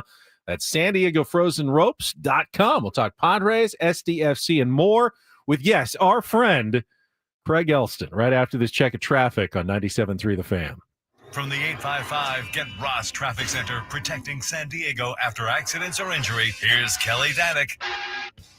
Traffic is brought to you by the Grilling Store at Hillcrest Ace Hardware, 10th and University. Speeds are slowly getting back to normal on that South 5 coastline. Accident cleared out of lanes near Cannon. Now southbound 15 past Deer Springs Road. Collision involving couple vehicles. One's in the center divide, one over to the right shoulder. Eastbound 52 right before Regents Road. We have reports of some sort of debris in the right lane. Traffic is brought to you by the Grilling Store at Hillcrest Ace Hardware. Purchase a grill this week and your first cookout is free with 12 burgers and 12 franks courtesy of Omaha Steaks. That's the Grilling Store at Hillcrest Ace Hardware at 10th and University. I'm Kelly Danick with Ben and Woods, San Diego's #1 sports station, 97.3 The Fan. So I want to say right off the bat, major credit here to Craig Elston for joining us as he waves in from our YouTube stream, because no one here at Odyssey San Diego wanted to see Craig and Annie go. Correct. Not a single person. And Craig knows that as well. But the company, corporate, did him dirty, did a lot of people dirty because they had to do some restructuring. And Annie and Craig drew the short stick. We would have had Craig on the very next day if he wanted, but he needed some time, obviously. But we've always been good friends with Craig. He was always a regular contributor to this show before. For like 5 years. He was the midday host. So we thought there's absolutely no saved reason. our ass He in the saved pandemic. in the pandemic, man. Why Craig was in the he bullpen. Can't come back on if he wants to. And he reached out a couple of weeks ago, Paul. He said, hey, I'd be absolutely interested in talking Padres and SDFC. So welcome back Let's to the go. airwaves at 97.3 The Fan. Craig Elston. It's good to see you, Craig. Hey, buddy. It's good to be here, guys. It is. It's a lot of it's a pleasure to be here. And it is funny how people are like, well, yeah, Odyssey did something, so aren't we supposed to hate each other now? Right. Like, this is sports. It's tribal, right? Oh, no, me no likey. No, I mean, come on. We've known each other for decades and in various buildings in various ways. So, 30-second catch up. The Sockers were wanting to hire me back before Odyssey did us dirty. So I had a chance to fall right back into a job I was, familiar with and comfortable with, to work with the Sockers. And I'm one of 2 employees on the Sockers payroll in the summer. So, we're making it through. And the reason I wanted to restart this, not only because I love chatting with you guys, but in addition to Padres Hot Tub, listener supported, on Patreon, patreon.com/Padres Hot Tub. So many people, so cool to us, especially in March after everything happened. If you want to keep hearing me talk Padres, we do it almost every day. But also, Crossing Streams is back. my television streaming podcast. And we launched 2 weeks ago a brand new San Diego FC podcast with myself, Tony Sanchez, and Alex Pena, who writes the Chromatic FC Substack, called Chromaniacs. Yeah, buddy. Which covers all things San Diego FC. So I figured now that I got 3 different podcasts to promote, we've got that classic content for promotion barter that we enjoyed in the market for low so many years. Well, it's funny you bring up barter because I had to ask you. I remember our last day together at Mighty 1090. We're all sitting in a room in a big circle, and they're like, yeah, we have no money. We're actually like millions of dollars in debt, and we're shutting this thing down. And I'm like, all right. I mean, we just started, but okay. And I remember walking to my car, and you're like, Woodsy, look. And he had like this bag full of gear that he swiped. So I'm wondering, over here. what did you take from 97.3 The Fan? Am I missing anything No, here? I didn't take anything from 97.3 The Fan. Nothing. In fact, Did you I leave think something? my Bud Black picture that I donated to the Yes, studio. Bud Black is still in here. there. Yep. That Alex Morgan poster I put up Ooh, right that behind stays. Ben. That Right stays. there. Yeah, And, right there. and, yeah, that stays. I don't mind. And in fact, if you want the Bud Black picture, it's fine. Otherwise, I'll take it back. And I think I left like 2 different games of silly games. In I the saw studio. the games. So, Okay, good. Yeah, All right. I'm much more of the Eagle Scout. I left the place in a better condition Then than you I found it. 1090 was going to be liquidated anyway, so I mean, no big deal. No big deal. It's Okay. good to talk to you, man. Craig, let's start with SDFC. Certainly an impressive win. Now, it wasn't Club America's A team or maybe even their B team, but they dominated on Saturday night in that friendly. I mean, Club America barely got a shot off or even got the ball across the midway line for much of that match. Indeed. And when you see that the Club America players were almost uniformly wearing triple-digit numbers, that means something in Liga MX. It means that you're an academy player. If you're an academy player and you're not a member of the regular team, they will not give you a regular number. You have to wear a triple-digit number. And when you see the guys in the 100s, those are guys probably toward the top of their academy. And when you see the guys in the 200s and the 300s, those are, like 15-year-old kids wearing Club America jerseys. So San Diego FC had a completely rotated lineup as well, but their rotation was way ahead of what Club America brought in what I thought, I'll just say this quite honestly, I thought was a very cynical cash grab situation by Club America. Oh yeah, we'll do this friendly. Now we're not going to send you any of our players, but we'll send you las camisetas. We'll send you the jerseys. You can root for the jerseys running around. And that's pretty much what they did. They gave SDFC a walkover. Within that, Milanolovsky, the Escondido kid who has been coming off the bench and really providing a lot of spark up top for San Diego FC, I think with Chucky Lozano out short term, he made an emphatic statement that he should get off of the super sub level and get into the starting lineup. He led the USL Championship in goals a couple years ago for Orange County SC and led them to the title. He's a natural born goal scorer. If you guys saw the clip of the second goal he scored on Saturday night, unreal. I mean, que golazo. That was absolutely brilliant. So Olaski, Angel, those kids really showed well for Mikey Varas and SCFC halfway point. What can you say? Second in the table, dynamic, attacking, exciting. I think they've really done it all on the field. They have, man, and Ben brought it up and don't do this. It's not the off the field, but it's the in the stands thing. Look, sports radio, we love the drama. Everybody loves the drama to talk about it. It really takes away from what they've done in their first year. But yeah, man, a couple of incidents at the snap have kind of, I don't know, I don't want to go so far to say has marred, the experience, because I don't think it has. Again, couple bad apples will ruin the bunch. But kind of your take on some of the violence going on at Snapdragon. I'd really like to separate this into 2 buckets, and let's start with whatever happened on Saturday. I guarantee you the same thing is happening at Petco Park tonight. Oh God, you're right. I know. Guarantee. Absolute guarantee. When you put 2 passionate fan bases together and right next to each other and culture gets involved, there's going to be 6 people who bump up against each other. Yep. And it just inevitably happens. And I'm not trying to diss the Padres. I'm trying to put it in perspective. There will probably be more fights tonight at Petco than there were at Snapdragon Stadium on Saturday. But you get one on camera, and then you can attach a pattern going back to LAFC. Okay, well, what happened to LAFC? Some LAFC fans fought with SDFC fans outside the stadium after their team lost. That's a completely separate thing. That's the kind of thing that happens in large crowds occasionally and sucks. And I think LA fans and Club America fans deserve a share of responsibility along with SDFC fans.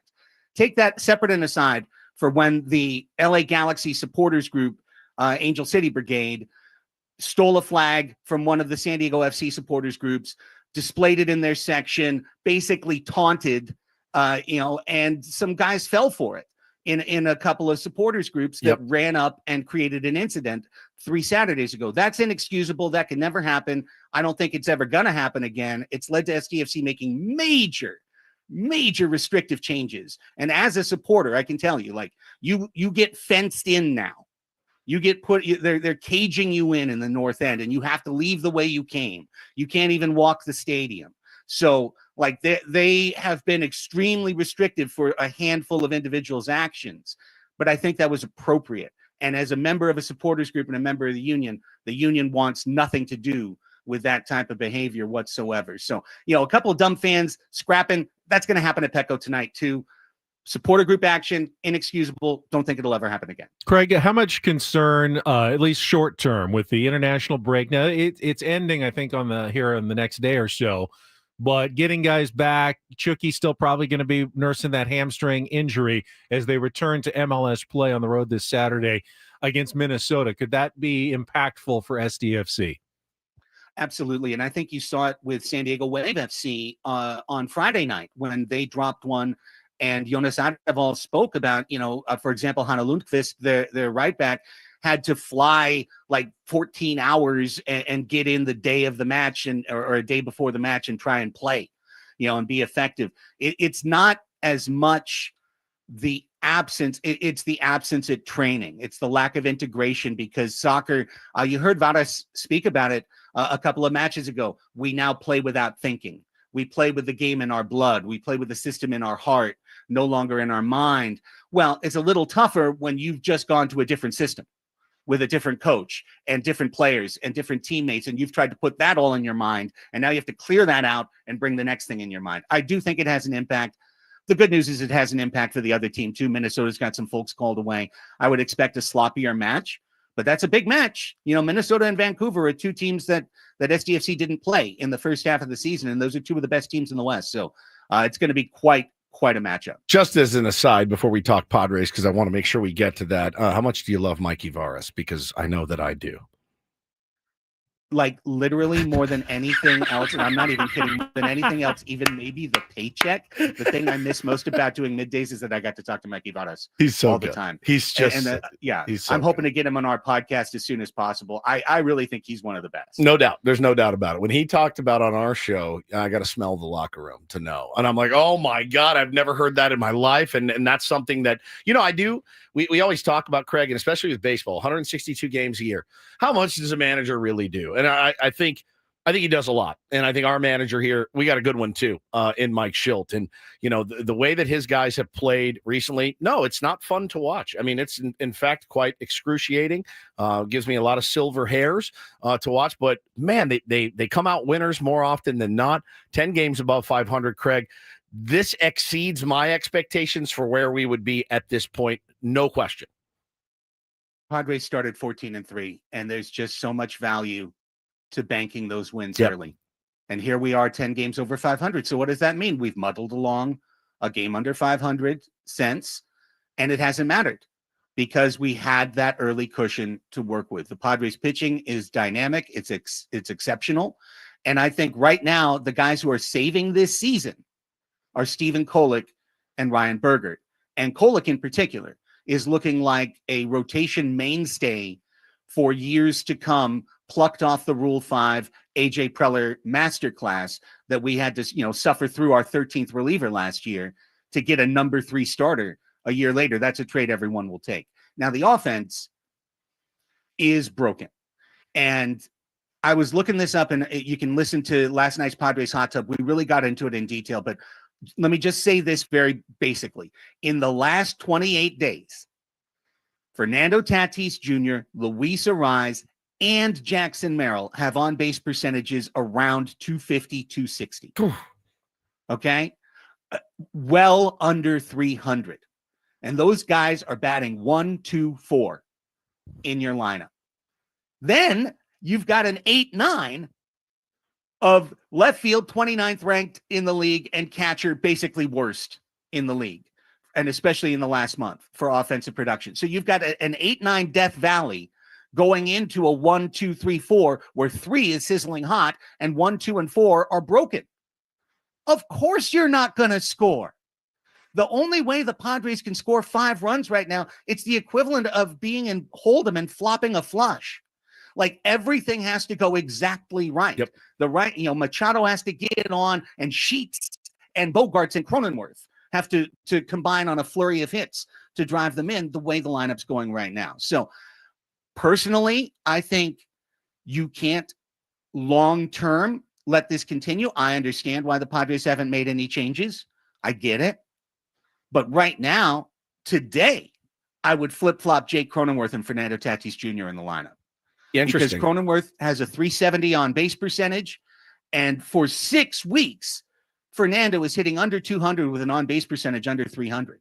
He's killing the team where he is right now. Doesn't mean we don't love him, but I would put the guy who's getting on base up top near Machado. You got to link your effective players to one another, or else you never get offense in bunches. And that's what's happening for the Padres right now. It will change. That's the best news. And I heard you guys talking about it at 7, Mike. The best news is we're 10 games over 500. This offense is a shell of what it's supposed to be. I thought he was going to say something else when he started with his I was like, whoa, all right, you're not on a podcast. Craig, Just settle down. I agree with you, but they are a shell. It's a shell. They are a shell. Yes. A shell show. It's a shell show. So I think that it's going to grow back to what it's supposed to be. And of course, the pitching's going to regress as the summer goes along and the guys get tired. But I think the offense will pick up the slack. Do you think eventually you need these guys to break out? Is the philosophy, the contact philosophy of Victor Rodriguez, is that an issue, or do you need to lean even more into it? I don't know the answer to that. Do you need to be more aggressive, take more pitches, swing at more pitches? I'm not sure where they're kind of failing here, other than not, squaring up enough balls. Do you guys think that they're not aggressive? Because I do think that they're aggressive. I think they are an aggressive team. Too aggressive. Yeah, so I think if you want to see a hidden killer in this team's offense, and let's hope it never happens again, but count the number of times that Manny Machado comes up in the first inning with 2 outs, nobody on, and 6 pitches. Yeah, all the time. Starting I said it last week. I mean, you got our guys out there grinding 21, 22, 23 pitch top of the first. Then we come up, and it's like, oh, my God, 6 pitches, and here comes Manny. It's exactly right. I feel like it happens every single game, Craig. Well, I'll just say this in a supportive way. I think the Padres could look back at the key rallies that they have had over the course of this 10-6 run and see how many of them were fueled by a critical walk. And by taking the ball to their outside when need be. And right now, Fernando, Luis especially, and Jackson are not taking balls. They're swinging all the time. And they just have – I think that when you talk about the philosophy, Ben, in a very short version, because I know we're up against the head here, they've gone too far in their principles. It's like that guy who says, hey, I'm a good time. And then you go, buddy, you've been out drunk 5 nights in a row. Like, yeah, you're a good time, but you've maybe gone a little bit too far. You're over the line. Yeah, you've crossed the line, dude. Yes, everybody loves you, can but dial it back a little. Yeah, dial it back. Can dial it back a little, and I'd like to dial back a little the swing at everything. Craig, we're out of time. It was Thank so you, great brother. to have you back on. We'll do this again next Monday. Yes, we're good. Yes, absolutely. All right, Padres next Hot Monday. Tub, SDFC, Padres Crossing Hot Tub Streams. For Maniacs and Crossing. All right. Thank Thanks, you, buddy. Craig. We're out of time. Before we get to the top of the hour, though, we got a giveaway in the last 20 seconds here. You can call now, 833-288-0973. Third caller is going to win 2 tickets to George Lopez at the San Diego Civic Theater on June 21st. Get your tickets now at Ticketmaster.com. Courtesy of Outback Presents, 833-288-0973. Much more to come with Ben and Woods here on 97.3 The Fan.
We are halfway home on a Monday. Ben and Woods, 97.3 The Fan. Pleasure to be here with all of you on a beautiful, well, it's gray. It's June gloom. It's happening. It's fine. Get through it. A little bit of suffering just to get to the other side of the rainbow, which is beautiful here, like 10 months a year. I'm Woodsy. That's Paul Rhino. He's the executive producer of the program. Ben Higgins, your friendly neighborhood sports anchor, joins us as well. Don't mind the June gloom a little bit. It keeps it from getting too hot too early. Keeps us honest. Well, I just feel like if it was sunny starting in May and June, then by the time we got to August and Be September, roasting. it would be insufferably hot. But that's this fair. keeps it cool for a couple of months before we get to the really warmer summertime. Very true. Yeah. Weather talk on Ben and Woods Yeah. here on a Monday morning. I'm not saying anything, so you guys know why. So I'll just sit here.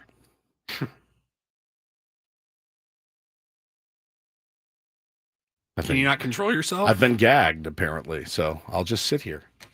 I'm just here for moral support. Get a little too spicy. Apparently. Hand slapped? Yeah, I got the old hand slapped on a Monday. It's a good way to start the week. Just one of those, like, You can be colorful in your language at times. Sure. We've discussed this over the last 7 years. Well, yeah. I mean, sometimes you push the envelope a Yeah, little if you bit wanna. for morning radio. No, I don't actually. Just push it a little bit. I There's push it a nothing- little bit. There's nothing wrong with pushing the envelope per se. Apparently there is. It's how much you do it. Exactly. And Yeah. I feel like I'm pretty good about not doing it definitely as much as I want to. So I'll stand up for you on this one. thank you. I'm Appreciate you. You're as prudish as anyone Correct. you're going to hear. Thank And you. I don't feel like you're overly colorful. Me neither. With your language. Yeah. Yeah, On the occasionally. Yeah, On the it's air. a Yeah, little, off the it's air. a little Way spicy. colorful. Way. A little spicy occasionally. on the Sometimes. air, but Say taint a lot. you do. Yeah. You in trouble for that? I Words don't are know. weird though. They are weird. It's very weird. It's hard to know what the line is because there's an actual line, and I have only crossed that line one time, and it was purely by accident. Remember that? I don't When think I was here. I think I was actually gone that day. Oh, were you gone? Yeah. I dropped an F-bomb. Yeah. First time it's ever happened to me. And it was just in casual conversation. I was like, man, you got to be effing. And I go, whoa. And I knew it right when I said it. I remember I was gone because we played it back when I Yeah. got back, and I was like, it was so it was weird. so casual. It wasn't like, you stupid F. It was just kind of just slipped out. I was amazed because when we did our off the air podcast, you immediately slipped right into just some casual, colorful language that wouldn't have been okay over the air, but it is fine, obviously. Yeah, it's for a podcast. And you weren't, I didn't think you were ridiculous about it. You just talked like you normally do in real life. That's how I talk. But you're able to control it like 99.99% of the time Yep. on the air, but you did mess up that one time. Correct. That one time. So again, there's an actual line that you can't cross per the Federal Communications Commission. And we know what those are. We never cross them. Like, doesn't 7 happen. deadly lines. 7 deadly words. Can't say them. Yeah, the lines. So, but again, it's a little, I get a little spicy, especially when I'm talking about the Dodgers. It's going to happen. But I don't know. I watched some clip the other day of Boomer Esiason dropping a GD on the air. I was like, whoa, it like took me back. He's on WFAN in New York. I'm like, you drop that on the air, you're going to get in trouble. That always confused me. Even though it's not, that word illegal per se. That word always confused me with censorship on television or radio. Because both words separately are fine. Correct. God. And then the other word being the D word. Like the Hoover Dam. The Hoover Dam. If you put them together, though, it's not good. Can't play it. And when they censor it, it would be like bleep damn. Yes. And I feel like they're censoring the wrong word. Sure. No, it's an interesting line to cross. You can say things like once it kind of got relaxed a little bit, maybe in the late 90s, early 2000s. And you knew right then that, it's been relaxed because like Howard is saying the word, he's saying a-hole, but he's saying like, you're an a-hole, not right? Like you can't do that. you can't talk about it like that. You can't do like potty language and things like that. So anyway, Adam has a very Puritan sense of what should come out over these airwaves. I don't. So there is the classic struggle between employee and manager. So we bang heads. And I defended myself this morning. I used a very scientific word, and it's what happens. So Jordan in the chat says, if it's in the Bible, it's fine. So I can say smote all I want. Smote. You can say frankincense, myrrh. Yeah. So again, listen, we've had this. Adam and I have banged heads on this many, many times, and we probably will again. I'm not in here trying to be edgy. I'm just talking like I talk, and I thought I was actually being scientific for once. So I mean, there were definitely other ways you could have said it. Sure. I was just that would have been worse. I was just yes, and then there's some that could have been better, but I was just trying to verbalize a point there. Anyway, happy National Sex Day. If you'd like to register a complaint about Woods' language, Adam will take them. Adam.klug at KLUG at Odyssey AUDACY.com.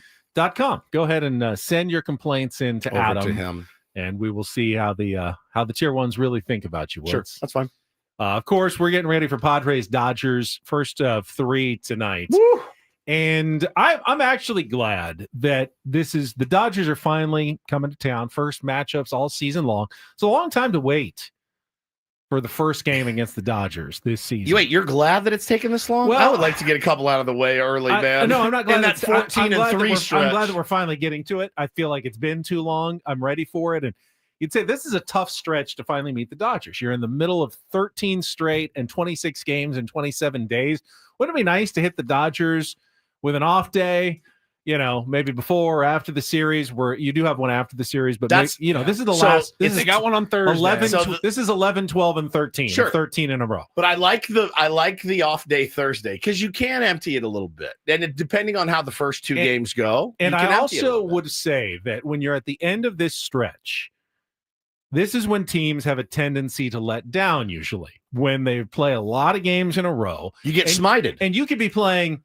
Yeah, you could be playing the Marlins and you go, man, this has been a long stretch, and you just don't play your best baseball. I fully expect the Padres, though, to have no problem getting up for these games against the Dodgers in front of their own fans at Petco Park. If you're going to play 13 in a row, have the last 3 be like, there's no chance we're not going to be locked in for these games. We may be tired, but you're not going to see a mentally out of it team against the Dodgers. They know they have to be sharp. They will come to play. They have that off day on Thursday. So will the Dodgers to look forward to. I'd imagine both teams are going to try to bring, they're the best that they can, at least for a regular season 3-game series. Now, I can tell you, with the Padres just a game behind the Dodgers, this series, of course, is an early battle for first place. Correct. And I can tell you what team I think will be in first place at the end of this series. I think it's pretty clear. The Giants. The Giants will be in first place at the end of this series. It's such a good bet. As the Padres beat up on each other and the Giants, of course, sweep the Rockies the next 3 days, they will pass both teams. And at the end, on Thursday, we're sitting on the off day, and the Padres and Dodgers will both be probably looking a game up at the Dodgers at the end of the series. Which is hysterical. We're beating the crap out of each other. Fans are fighting, and the Giants are like, woohoo. We're having a ball. Where are they playing? Colorado or San Francisco? Do you know? Oh, I forget off the top of your head which one it's in, but let's see. It hasn't really mattered where you're playing the Rockies. They've been pretty bad no matter what. They have Colorado. It is in Colorado. It's in Colorado. Okay, so weird things can happen, certainly, but plenty of weird stuff happens in Oracle as well. That is a bit of a house of horrors as well. You can hit a ball on the nose, bat flip it even, thinking you got it, and it dies at the track. And the Giants, of course, haven't lost since the Padres took the first 2. They won 5 in a row by a combined total of 5 runs. Every single game they have won against the Padres and then sweeping the Braves over the weekend was by 1 run. They are living just as much by the skin of their teeth as the Padres have been living by the skin of their teeth lately. But with the Rockies coming up, they are definitely in the most advantageous position going into this week. Yeah, no question. And look, they're big leaguers. They've just played 5 really tough games, scratching it out. Then you get to Colorado, though, Ben, and if their starters do get in trouble earlier, which it can happen in Colorado. We've all seen it happen.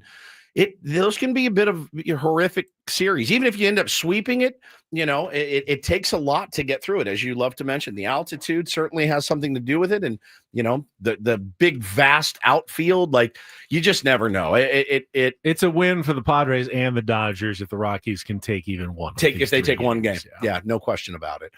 Chris in the chat said you guys need to talk about the Padres plane issues. All I saw was I have not seen anything about plane issues. I saw Ruben Niebla had a flat tire. He had a flat tire on the plane after the game. And so they literally got off the plane, went out onto the tarmac, and were playing bottle cap baseball. A bunch of guys were out there playing bottle cap baseball, which I thought was really cool.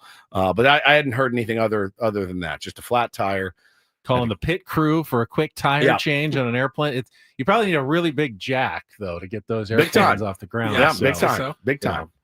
I did not see that. So they got back a little bit late. Stewardess Vaughn. Yeah. One of them bags. He's like, I don't even think there's a pilot. There aren't any stewardesses. I don't even know if there's a pilot. That's brilliant. What were you asking me? You just asked me something. They got back late. Yeah. No, did they I didn't got realize back they got later back late. than they normally would have. I mean, it was a very early game in Milwaukee. It was 12 o'clock Milwaukee time, 10 a.m., of course, here in San Diego. So can't imagine, even with the delay, that they were, with the time change coming in their favor, that they were probably in bed at a very reasonable hour last night and will be rested and ready to go for the Dodgers. Three of us did get a text message from somebody that was on that plane last night, probably as they were flying back. So I think if there were any major plane issues, he would have probably let us know. We did? Yeah, our good friend Mud shared some about this. Oh my God. Instagram videos. Oh my God. Do you have it? I'm gonna need a second. I mean, you have to walk you guys through this. It's a little bit convoluted, but stay with me. So I'm laying in bed last night, and a couple times a year, Mud Grant will text me or Paulie or Ben or the show, and he hit us all last night. And he said, what did he say? I didn't know Woodsy had a twin. And I said, what is this? He goes, I didn't know Woodsy was so talented. And it was a guy on Instagram by the name of Daniel Middell, Middel. And I go, oh boy, it's Mud. What is he doing? So I click on play on this guy's Instagram, and he's doing all kinds of weird dances. He's in a dress, and he's doing a hula hoop. And first of all, my first thought was, why is Mud looking at this? Like, what got this into your Instagram algorithm? That's what I said. Then I looked closer, and I went, oh, it's my twin. And then I showed my wife, who is always kind of like, I don't know, it doesn't really look. She goes, oh my God. And I go, who is this guy? And why is he my identical twin? Identical, right? He was pretty close. I was looking. Now he has some tattoos on his. There's a big Chris Farley vibe kind of going with his dancing. Like, yes, he's just dancing around, doing hula over hoop. the top. I don't know what his shtick is. I think that is. He just dances around in a hula hoop and a tutu. It looks like he's having a lot of fun. He does. Enjoying himself, but there is an uncanny resemblance to one Stephen Woods. So where I started pausing it and going, look, and Hannah's like, oh my God, stop. Because it looks honestly just like me. I'm putting it up here. Yeah, Paulie's going to put it in the chat for you on the radio. Sorry. You're going to have to go look up Daniel Middell on Instagram. Good call on Mud to notice that, though, because you might not look closely at the face. You're just distracted by the dancing and the hula hooping. But yeah, if you look at the face, and Paulie's playing it right now on our YouTube feed. Oh my God. I mean, it's very. Now I'll say this. Can I say this and not sound like an egomaniac when I say it? I have a better body than he does right now. I have been working out, but he's got moves. He has ridiculous moves. He got longer hair than me. He has a man bun. But the guy's face is my identical face. It's like like looking at a long-lost twin brother. Everyone in the chat's like, oh my God, it's dead on. Oh my God, it's dead on. Well, here, I even did like the side-by-side. Did you? So there's one. If you're watching, that's the original. That is a screen grab. That is what the guy looks like. And then it's crazy. And then when you superimpose Woodsy's face on it, this is what it looks like. And it's not that much different. Son of a. I refuse to believe this is another person until we see you both at the same time in a room together. He also has the very world's smallest pictures on his wall. Which He really does. Tiny pictures. So, like normally you a giant cat, like an 8x11, or you want something, and he has just maybe like a normal Polaroid photograph size 2 pictures hanging on his wall, and that's it. They're very tiny. Oh, bro, it was so weird. I clicked on every video he had. I was like, oh no, it is my twin. He's got a cat tower. He's got a cat he's got tower. 4 cats like you do, because he's got a big cat tower. Well, so now I know what I'm dressing up like for Halloween. No one's gonna get it. I'll be walking around here like, arrest this guy right now. Arrest this dude. It is. Look at him. It is wild. And he's got tons of these videos. They're all the same exact setup, just a different costume. Dude, it's like looking at my twin brother. It is just insane how identical it is. He's got a little bigger belly than I do, but that's it. Yeah, I mean, look, I have to do this now. This is going to have to be like my thing. And he's also hairless. I'm also hairless. Well, that's true. I'm not on hairless. her face, though. Right. But I can hairless on be. his face. I can be hairless on my face. He's got tattoos. If you're like, oh, that's Woodsy, close to 100,000 followers on Instagram. You're like, that's popular. That's Ben and Wood. That's Woods from Ben and Woods, and they'd say, oh, he doesn't have a tattoo on his calf. He doesn't have the tats on his top of his arms. But holy cow. Yeah, what's his name again? Daniel Medell. He's fantastic. Pretty good with a hula hoop. He's very good. Thank you, Mudley, for that. Does Daniel have the musical trivia knowledge necessary to take on Woods, though? It'd be fun to get him on the show and see. What's true? Maybe if I could holiday smoke extravaganza, Paulie. See if you can fly in Daniel. Oh, he's got an Amazon wish list. I should buy him something and say, from your long lost twin. All right, I'll check him out. Play a little Take on Woods when we come back. We need a contestant. If you want to call in now, 833-288-0973. We got a grand prize, Vegas vacation and spa getaway up for grabs with our musical trivia challenge coming up next with Ben and Woods after a quick timeout here on San Diego's #1 sports station, 97.3 The Fan. Gambling problem? Call 1-800-GAMBLER. GEGE 000-466. For a full list of games and rules, play at 7 Mile Casino. Visit 7milecasino.com. Before that, though, we want to talk again about 7 Mile Casino. It is so easy to get to. You can drive many, many miles out into the East County to find some of the other card rooms and casinos. You got to find parking in one of the big garages and then walk through probably the back of a slot machine-filled, smoke-filled casino to finally get to the card room. Why waste all that time when you can go to San Diego's best card room right off the 5 freeway in Chula Vista, just 7 minutes from downtown? Yeah, buddy, there's a lot to love about 7 Mile Casino. If you're a high-limit player, they will take your action. They welcome the high-limit players there. It's that kind of place. It's also a very clean place. It's bright. It's airy. It's cool. Got everything you're looking for. Great, great food. Get the Kung Pao chicken. You will not be disappointed. Get yourself an ice cold beer. Sit out on the patio and overlook the bay in a smoke-free environment. It's beautiful. You mentioned the Kung Pao chicken. It's on the 24/7 players menu. It's one of the few places in San Diego where you can get a real meal any time of the day. If you're coming off a night shift, show up early in the morning. They are open. They are ready to entertain, give you a good time at 7 Mile Casino. Check it out today. It's just 7 minutes from downtown.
Hey players, things are about to get real here in San Diego. Introducing the all-new Hamul Casino Resort. With a 200-room hotel tower, exciting new eats and drinks, plenty of new places to play, and a luxe spa and salon. Hello, rooftop pool and deck. It's where players can play their hearts out and enjoy all the perks that come with it. It gets real this summer at the all-new Hamul Casino Resort, the players' place.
Yeah, I just picked the guy that always, kicks my ass. Well, How you about are.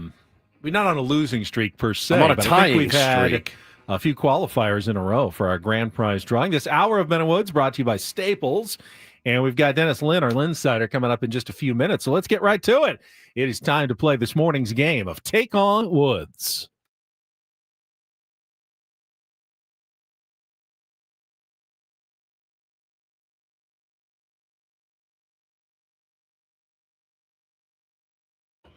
Take on Woods brought to you by Bay Alarm. Security and fire alarms for every business. We got you. And Guy got in first today, so I can't be accused of playing favorites as Guy joins us for a June game of Take on Woods. Good morning, Guy. Good morning. So you're saying I'm one of your favorites then? I'm not. I'm just not being accused of playing favorites today. I always like when we have when we have a good competition. I don't necessarily love it when Woods wins 5-0, and you usually give him a pretty good run for his money. If you can beat or tie him, you're qualified for our grand prize drawing this month. It's a 2-night stay at Resorts World Las Vegas, 2 spa passes and food and beverage credits at any of their 5 pools. Check out the Awana Spa. It is one of the largest co-ed spa facilities in Las Vegas, the ultimate in relaxation and wellness. You can book your stay now at rwlasvegas.com. All right, what categories do we have today? We got the mystery category. Guy, you're always pretty good at those. The 2-second song will be the word that appears in all the other answers. We have a so-so category, 5 song titles that use the word so. And our new category today is a cross to bear, 5 song titles that include the word cross, song titles and artists. So mystery category, a so-so category, or a cross to bear, Guy? Let's try so-so, please. The so-so category. All right. Today we have 5 song titles that all include that very useful 2-letter adverb, so, S-O. 5 questions, 60 seconds. You can pass. If you don't know one, we'll come back to it if there's time left on the clock. First question is our 2-second song. Paulie will play you the music. You need to give me that song title with the word so and the artist to score the point. All right, Guy, are you ready to play? Yes, I am. All right, Paulie, give you a chance to cue it up a little bit. Ready. All right, he is ready to go. Let's go. 60 seconds on the clock. It is a so-so category. Guy, your time begins when Paul plays the music. Good luck. Let's take on Woods. Hurts so good, John Mellencamp. Correct. Warren Beatty probably thinks which 1972 Carly Simon song is about him, if the rumors are true. You're so vain. Correct. A breakup with motocross rider Carrie Hart inspired Pink to write which song in which she reaffirms that she's still a rock star.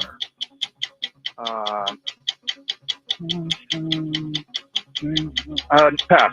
The Pointer Sisters Just Can't Hide It, in which the hit for the group from 1982. So excited. Correct. Whitney Houston continued her string of number one hits in 1987 with which song that included the line, "Ain't It Shocking What Love Can Do"?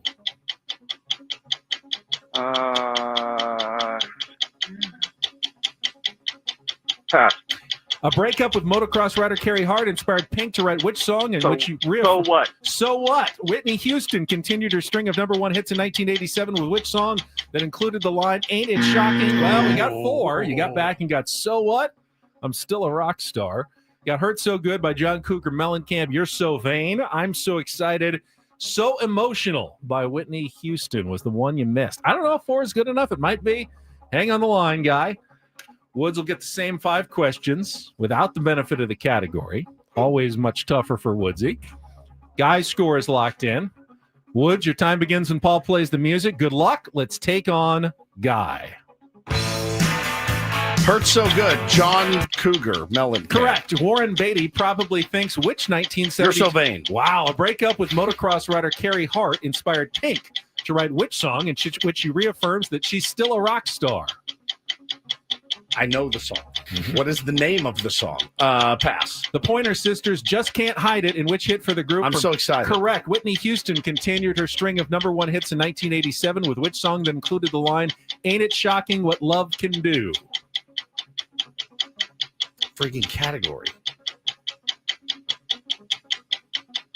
I thought you had it. Hurt So Good, You're So Vain, I'm So Excited.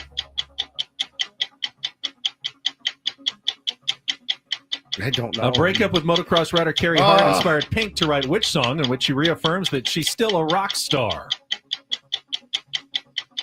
I have no idea. I'm out. Oh, you're out. Three is the best I can do. 3 isn't good enough. 4-3. Guy takes This is going to make me insane. the so-so category. Hurts so good. You're so vain. Hold on. So what? I'm still so a rock what? star. That's I'm Pink. still a rock star. And so emotional. I get so emotional, baby. Whitney Houston. Okay. Guy, congratulations. A win and qualifying for the Guy. grand prize drawing as we remain on a hot streak for the listeners, the tier ones in Take on Woods. All right. It's a tough way to start a Monday. Let's take a quick time out. We'll come back. Dennis Lynn, our Lynn Sider from The Athletic, will join us to break down the weekend in Milwaukee. Get you ready for the Padres Dodgers series that is coming up next year with Bennett Woods on San Diego's #1 sports station, 97.3 The Fan. I am so excited to tell you about Loan Pronto. You just can't hide it? I just can't hide it. It hurts so bad when you are maxed out on credit cards, struggling with high interest debt. You can pay it all off in days, get back to zero. With Loan Pronto's Rapid Equity Loan, you can get cash out now without touching your low-rate first mortgage. No appraisals, no waiting, no BS.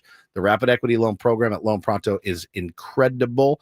Instant approvals, low rates, no hard credit pull up front. Your home's equity is yours. Use it. Get cash out to consolidate your debt down to one easy, low monthly payment. Call Loan Pronto now. Get a free instant appraisal for your home. See how much cash you can get out today. They are A+ rated by the BBB and have nearly 2,500 5-star Google reviews. Service off the charts. Call now. Get the conversation going at 619-207-4336 or go to loanpronto.com. 619-207-4336. Get debt relief now at loanpronto.com. Equal housing lender, NMLS 1661781 on approved credit, NMLSconsumeraccess.org.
Hey players, things are about to get real here in San Diego.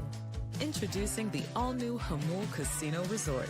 With a 200-room hotel tower, exciting new eats and drinks, plenty of new places to play, and a luxe spa and salon. Hello, rooftop pool and deck. It's where players can play their hearts out and enjoy all the perks that come with it. It gets real this summer at the all-new Hamul Casino Resort, the players' place.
Getting set to talk Padres baseball with our Lynn Sider, Dennis Lynn. I did see a concerning video this morning of Bradley Rodriguez getting pulled off the mound after suffering what looked like an arm injury for the El Paso Chihuahuas yesterday. Cross your fingers that it's nothing serious, but he was a nice depth piece that the Padres had. And if he misses, they have other options as well, which is good. The bullpen depth is undoubtedly a strength for the Padres. But yeah, it was so fun to just get a little glimpse of him on the big leagues. But don't know how long it'll be before we see him again after seeing that video yesterday. We'll talk with Dennis Lynn coming up here. This hour on 97.3 The Fan is brought to you by U.S. Wellness Meats. Overwhelmed by processed foods, U.S. Wellness Meats offers an all-natural alternative. 100% grass-fed beef, pork, poultry, wild-caught seafood, and more. Shipped free from family farms. Get 20% off your first order at uswellnessmeats.com. All right, Dennis Lynn from The Athletic set to join us right after this check of traffic on 97.3 The Fan. From the 855 Get Ross Traffic Center, protecting San Diego after accidents or injury, here's Kelly Danick. Just a few things to mention this time around. Crash the clearing stage northbound 805 before Governor. It's over to the right shoulder. Crash on northbound 15 past Miramar Road. That's over to the right shoulder. And got a stalled car on westbound 8 just past Los Coaches. This is in the center divide. I'm Kelly Danick with Ben and Wood, San Diego's #1 sports station, 97.3 The Fan. Happy Monday, Padres fans. It's time to discuss the weekend that was for the Padres with our Ben and Woods Lynn Sider, Dennis Lynn from The Athletic. Brought to you by the all-new Hamul Casino Resort, the players' place. Things are about to get real with the all-new Hamul Casino Resort. With gorgeous rooms and exciting new eats and drinks, it gets real this summer at Hamul Casino Resort, the players' place. Hard to believe that the last time the Padres and Dodgers met for real 8 months ago. Crazy. In the division series. It was Game 5. Was there. Disappointing 2-0 loss. They could not score against Yoshinobu Yamamoto and the Dodgers bullpen, and wasted a great start by Yu Darvish. Lots have changed since then, but Padres and Dodgers continue to battle in the standings in the NL West. And joining us right now is our Lynn Sider, Dennis Lynn from The Athletic. Dennis, good morning. Good morning. How are you guys? Doing good, man. Well, Ben said a lot's changed. Our offense looks the same, essentially, as it did that little stretch there, D. Lynn. Hey, man, credit to the guys though, like being able to win these games. Hey, Ben, I mean, there's no nails left on my nails. I mean, I've chewed my nails to the roots at this point because the last week or so, these games have been, I mean, they've been great baseball games by all accounts, but you won more than you lost. So ultimately that's a good thing, but there's an issue certainly with the San Diego Padres offense. Yeah, it's just more of the same over the past month, right? I think if you're Ruben Diablo, you're probably chewing your nails every night too, wondering how you're going to navigate these games and get your bullpen through, because obviously those guys, especially the high leverage guys, are working really hard recently, and at some point that's going to catch up to you. I think it's caught up to Jason Adam a little bit, although he came in and did his job last night. But yeah, it's been a tough stretch for the offense, no doubts. I think at some point, if Fernando Tatis Jr. is going to get hot again, it would probably be against the Dodgers, considering what he did against them last season in the playoffs and really throughout his career. But yeah, at some point you really need one of these guys to heat up and join Manny Machado in carrying this offense. And he does have a flair for the dramatic. We know that. We know that he's played well against the Dodgers. But with Tatis, getting him to, again, I don't want to say focus or anything like that. That's not the right word. But getting him to, produce at a more consistent level has been, a bit of a challenge at times. Dennis, what do you kind of attribute that to? Is he just a temperamental guy? And that, I mean, I know he is. We've seen it a little bit over the years, but this year the team headed in the right direction after last year. Like, this is kind of the year you thought, okay, they talked about the other day on the broadcast, the maturing process, as it were, for certain players. And I think he was all smiles after the win yesterday. So it's not like he's moping around all the time. But what do you kind of attribute what he's been going through to? I do wonder about the hit by pitch. Yeah. A little over a month ago now. I know he says he doesn't think it's affected him since then, but I mean, we all saw it. His forearm swelled up like real huge right after that. Big hematoma right there. And yeah, I mean, for a sport like baseball, it's so finely calibrated. You do wonder if something like that will kind of knock him off kilter a little bit. But yeah, I mean, I think he's gotten his own head quite a bit over the past month and kind of let this, it's probably the worst slump of his career spiral on him. But as you said, sometimes he really gets up for these big matchups, big moments, big opponents. So maybe that's all he needs to kind of get that spark that has been missing for weeks to finally get him going. But yeah, I think there is a temperamental side of him that we clearly see on display pretty much every game, at least this season. So I think he's searching for it, and his timing's off at the plate, and maybe his mechanics are off a little bit because of that hit by pitch, indirectly or directly. Hard to say, but yeah, I mean, I think when your top few guys in the lineup like him and Luis Arraez and Jackson Merrill are all slumping at the same time, it just kind of exacerbates each individual slump. So that's why we're focusing on it so much. I mean, if those other two guys were also hitting, it wouldn't be as big of an issue. If Xander Bogaerts were heading for a little more pop than they have seen over the past year, I think it wouldn't be as much of an issue. But right now, it's just everything's magnified. I was just about to ask you about Jackson Merrill, because he's obviously also in the worst slump of his career. And at the beginning of the year, Dennis, I said I thought I had already seen Jackson adjust last year when other pitchers, started adjusting to him, and he was so good at it so quickly as a rookie. I thought, I don't think he's going to go through the sophomore slump. Did I get it wrong? What are we seeing here from Jackson Merrill, and why has he been unable to pull out of this slump the way he really did every single time he scuffled for a few days in his rookie season? Very quickly. But this one's lingered now here for a few weeks. Well, I think you're saying pitchers give him even less to hit. Not that they were just lobbing it up there last year to him, because clearly it's shown he was a very dangerous hitter right away in the majors, even at the age of 21. But yeah, now that he's 22 and he's still very young, he's getting less to hit, and he's still probably chasing a little more outside the strike zone than even last year. So yeah, it's just a young guy who's eager to hit. I mean, he's talked about the maybe the challenge or balance of trying to walk a little bit more, show a little more play discipline going into this year. And right now we're not seeing that. We're still seeing him, be a little jumpy at the plate. But yeah, I think his timing's off as well. As you said, Ben, he has probably the first real slump of his career, and we saw him pull out of it really quickly last year. Whenever he had just those mini slumps, but right now it's just pitchers have adjusted to him, and he's in the process of adjusting back. But yeah, he's a guy I don't really worry about. I know, like you, yeah, I didn't think he was going to have much of a sophomore slump coming into this year, and maybe he still won't end up having much of a sophomore slump when it's all said and done. But I just think, he's wired the right way, and, he's shown in the past, even if it's not a very long pass, that he can adjust right back to the league when they adjust to him. So I think, yeah, he's just gone through it right now as a 22-year-old in the majors, which is totally normal. Absolutely. Talking to Dennis Lynn from The Athletic here on Ben and Woods, as we do every Monday. So a lot of good storylines, Dennis, right? I mean, we were talking about waiting all the way to June to play the Dodgers, and Ben was like, I kind of like it. And I'm like, I kind of hate it. I wish we would have gotten a couple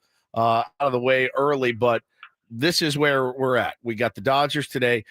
It should be a good one, right? You got the storylines. Both teams are, well, let's be honest, right now kind of having, a mid-off. I mean, the Padres are they've been playing pretty well. The Dodgers have won some games in similar fashion. They can also club you to death when they get going. So your favorite storylines to watch these next 3 days? Manny and Dave Roberts, will they have some words to say after the hit piece last year? Like, there's a lot to be excited about.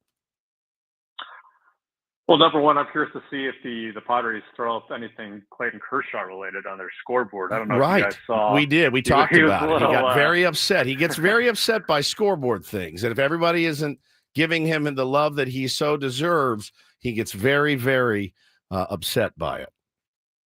Yeah, he gets the ass, as they say in baseball. Exactly. I don't know if I can use that term on here, but I think you can. You can't it's use common other enough terms, term. as I found out earlier, but ass is fine. Yeah, that's just who he is, I guess. I guess the Padres, after what happened a couple years ago with the crying Kershaw meme, they'll probably stay away from that. Plus, he's not even pitching in this series, right. But I'm sure he'll come up against them at some point. But yeah, I'm just looking for some petty moments. That's always fun in this rivalry, and I think it is the number one rivalry in baseball. No doubt. Yeah, I think the whole Manny, Dave Roberts thing is probably a little overblown. Obviously, it worked out to the Dodgers' benefit, you could say, back in October. I guess if Dave is trying to light a fire under his team or something, who knows? But yeah, it's going to be an interesting series, right? Because like you said, yeah, it is kind of a mid-off right now. I don't think either of these teams is anywhere near 100%. I think the Dodgers can kind of rely on, some of their internal depth coming back to, buoy them at some point this summer. The Padres, yeah, I'm still really interested to see how they get through, pitching wise this series. Guys like Ryan Berger, Randy Vasquez, Stephen Kolek have really stepped up of late. But yeah, you just don't know about Michael King and Yu Darvish and what they're going to provide, the rest of this month, or if they come back, say next month, what they're going to provide after that. So I'm interested to see how the Padres pitchers get through the series. And, they have been, locking it down of late, but they're not facing the best offenses. And like you said, the Dodgers can really club teams to death. So if they can get through this series, I think they'll feel really good. And if they don't, then it's kind of like, oh no, like when is, Michael King, when is Yu Darvish going to debut? When are we going to get, some of these guys healthy again? Because if not, then you're going to be looking at not only trading for a left fielder, then you're also going to be trying to trade for some starting pitching, most likely. Talking to Dennis Lynn, our insider from The Athletic, weekly Monday conversations. Now, you've been busy covering the Padres, but you did do a back and forth with your counterpart, Fabian, who covers the Dodgers for The Athletic. And from that team's perspective, clearly lots of injuries. I mean, how dire do you feel like it really is with the Dodgers? Is this all just kind of a slow play so they know that they're going to be healthy at the end of the season as Woods kind of contends for their pitching staff? Or is there real concern in Los Angeles that they could actually be in a fight even to make the playoffs at the end of the year? Come on. Yeah, I don't see that. I mean, they're pretty, it seems like, very confident that, they went through this last year, right, where they had a ton of pitching injuries. Then, yeah, that's a bigger picture issue, maybe an existential issue at some point. Like, why does this keep happening to them? Even in the minors, they've had, I think, 5 or 6 Tommy John surgeries since Niebla took over, and the only one that the Padres have had.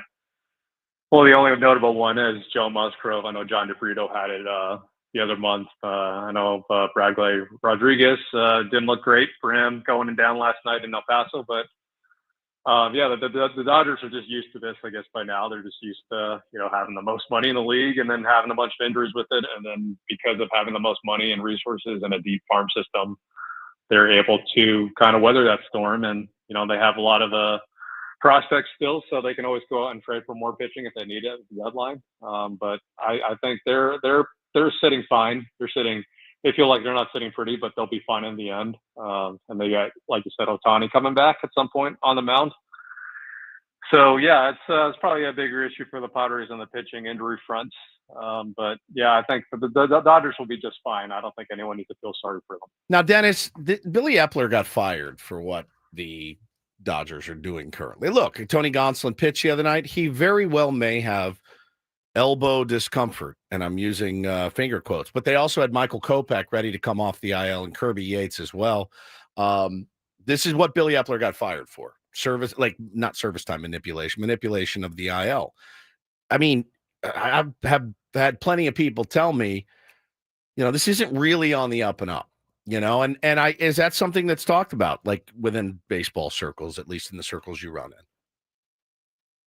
Sure. I mean, it's also been talked about for years that, when the Dodgers get on second base, they're really good at relaying signs and doing things that you might not call. I mean, it's permitted in baseball, but I mean, when the Astros got busted for their sign stealing scandal, there were people wondering if the same thing was going to happen to the Dodgers. So there's always been an edge that they seem to push, and they push it as well as anyone. If I guess they haven't really been caught, so to speak, at this point. But I mean, a lot of teams do this, not just the Dodgers. Sure.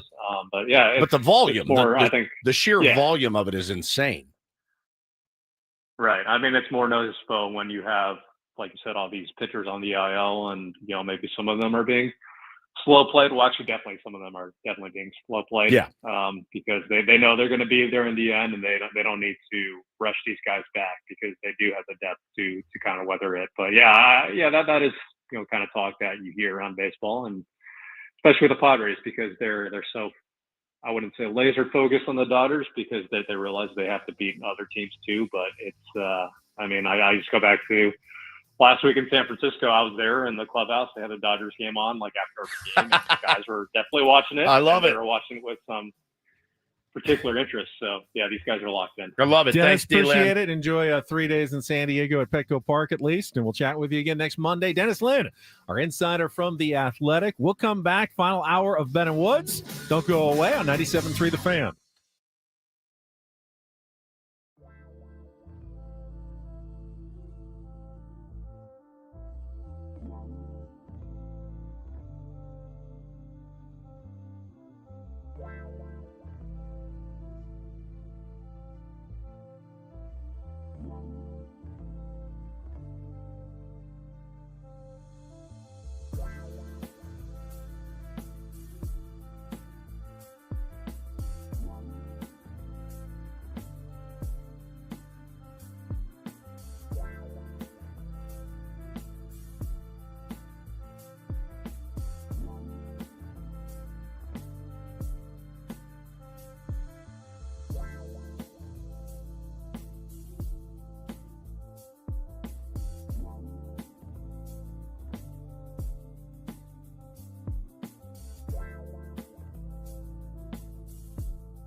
Well, thanks again to Dennis and Lynn, our weekly Lynn Snyder from The Athletic. I hate to even admit it, but it is the one thing that I do kind of envy of the Dodgers fan base. It's that they don't have to stress and worry the way we feel like we do. It's almost funny when they do. All season long. I laugh at them like, oh my God, we haven't scored a run in 3 innings. Like, and they'll tweet it. And I'm like, do you have no self-awareness at all? Like, like you've got 3 MVPs at the top of your order. You guys are going to be fine. You've got $130 million on the IL, most of which are coming back. You just got Yates and Kopech back into your bullpen. Like, you guys are fine. And when they get all creeped out about not scoring, 7-8 runs a game, it's like, it's that meme of that guy standing there at the gallows looking over going, first time? I mean, truly, like we're white knuckling an entire season. And when they get worked up about it, it's actually hysterical. But they can feel fairly confident that whatever happens, they feel like they're going to be there at the end. But we don't. The Padres have essentially the same record. 1 game behind the Dodgers. Correct. Yet I don't share that, utter 99.9% confidence that, yes, the Padres, of course, will be in the playoffs at the end of the year. I feel like every single one of these one-run games feels like it could be the one that ends up deciding whether or not the Padres get into the postseason at the end of the year. So they all feel like must-win playoff games. If they win, you're elated. If they lose, you're devastated because they feel really important. And I think the Dodgers don't feel like they play that many important games during the regular season. No, I said at the beginning of the year, when you're picked to win 125, you're not going to. I mean, you're more than likely you're not going to. Things happen. And the way they run their organization, Ben, they're not going to do that, right? They have the talent to do it, but they're not going to run their organization in pursuit of some meaningless, wins record. That's an absolutely meaningless record in baseball. The 116 by the Seattle Mariners. You ask them, should we have done differently that year? They probably would have said, yeah, we probably should have done it a little differently instead of chasing 116. Because they weren't all blowouts, down the stretch. They weren't. They didn't win every game 12-1 down the stretch. They probably used arms they probably shouldn't have to win as many games as they could. And I don't remember if there was anybody nipping at their heels in the division. I don't think there was. But yeah, man, like they didn't lose a series that year because I was 10 years old, 11 years old. They didn't lose a series until like the last week or two of the season. It's absolutely insane. So it is funny, man, when you watch them get all spun out about where their team is at right now in June. They're a deep team. They are a deep, deep, talented team. Now, the Padres picked up a game over the weekend on the Dodgers, who dropped 2 of 3 to the Cardinals. They avoided the sweep yesterday with a 7-3 win. Mookie Betts went deep, and Clayton Kershaw was solid. Yep. For 5 or 6 innings when he went out there, struck out 7. Clayton Kershaw was great. It was the best performance I've ever seen by a pitcher ever I've never in seen the anything like history him. of Oh my Major God. League Baseball. He's the best. There's just nobody like him. He's incredible. Can't believe he's doing it at this age. Oh, he's very handsome. He's a nice guy. He's driving down right now. Plenty of praise for you right there. There you go. Yeah. We mentioned the Giants. They swept the Braves. All 1-run wins. Their 5 straight wins have all been by 1 run, but doing so, they've tied the Padres for 2nd place and are also a game behind the Dodgers going into their series in Colorado against the Rockies this week. So they're licking their chops at a chance to gain some ground on either or both the Padres or Dodgers this week. The Diamondbacks are reeling. They got swept by the Reds, and they're now starting to get into that territory where the Braves are also in. Like, is this not our year? Everyone thought that this was going to be our year, and this is not going to happen. Zach Gallen has struggled. Obviously, Corbin Burns, they announced over the weekend, is getting the Tommy John surgery, so he'll be out until at least, probably later into next season. That's a huge blow to that team that went out and spent on a frontline starting pitcher and now didn't get much from him and now won't get anything from him for basically the first 2 years of that contract. That's such a tough scene for them. I think it was our buddy Tommy over the weekend. If I can find the tweet quickly, he listed out. Oh, here we go. The last 4 marquee signings, Ben, for the Arizona Diamondbacks. 6 years, 210. For Corbin Burns, they got 11 starts, and they're going to get more, but it's going to be in a couple of years. Jordan Montgomery, 2 years, $47.5 million, 21 starts, 8-7, 6.23 ERA. Eduardo Rodriguez, 4 years, $80 million, 19 starts, 4-7 with a 5.99.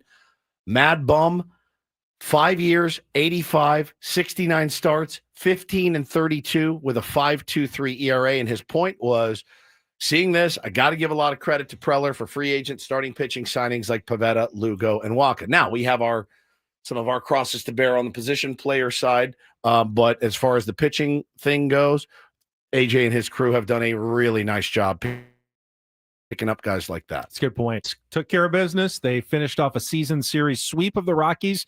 Pete Alonso's having a red-hot June. Hit 2 more home runs. Yeah. I think I saw somewhere he's on pace for 61 runs batted in this month. That's like the franchise record's 34. That's so an astounding number. That's how good he's off to a start here in the month of June. They won 13-5 yesterday. Here was a stunner.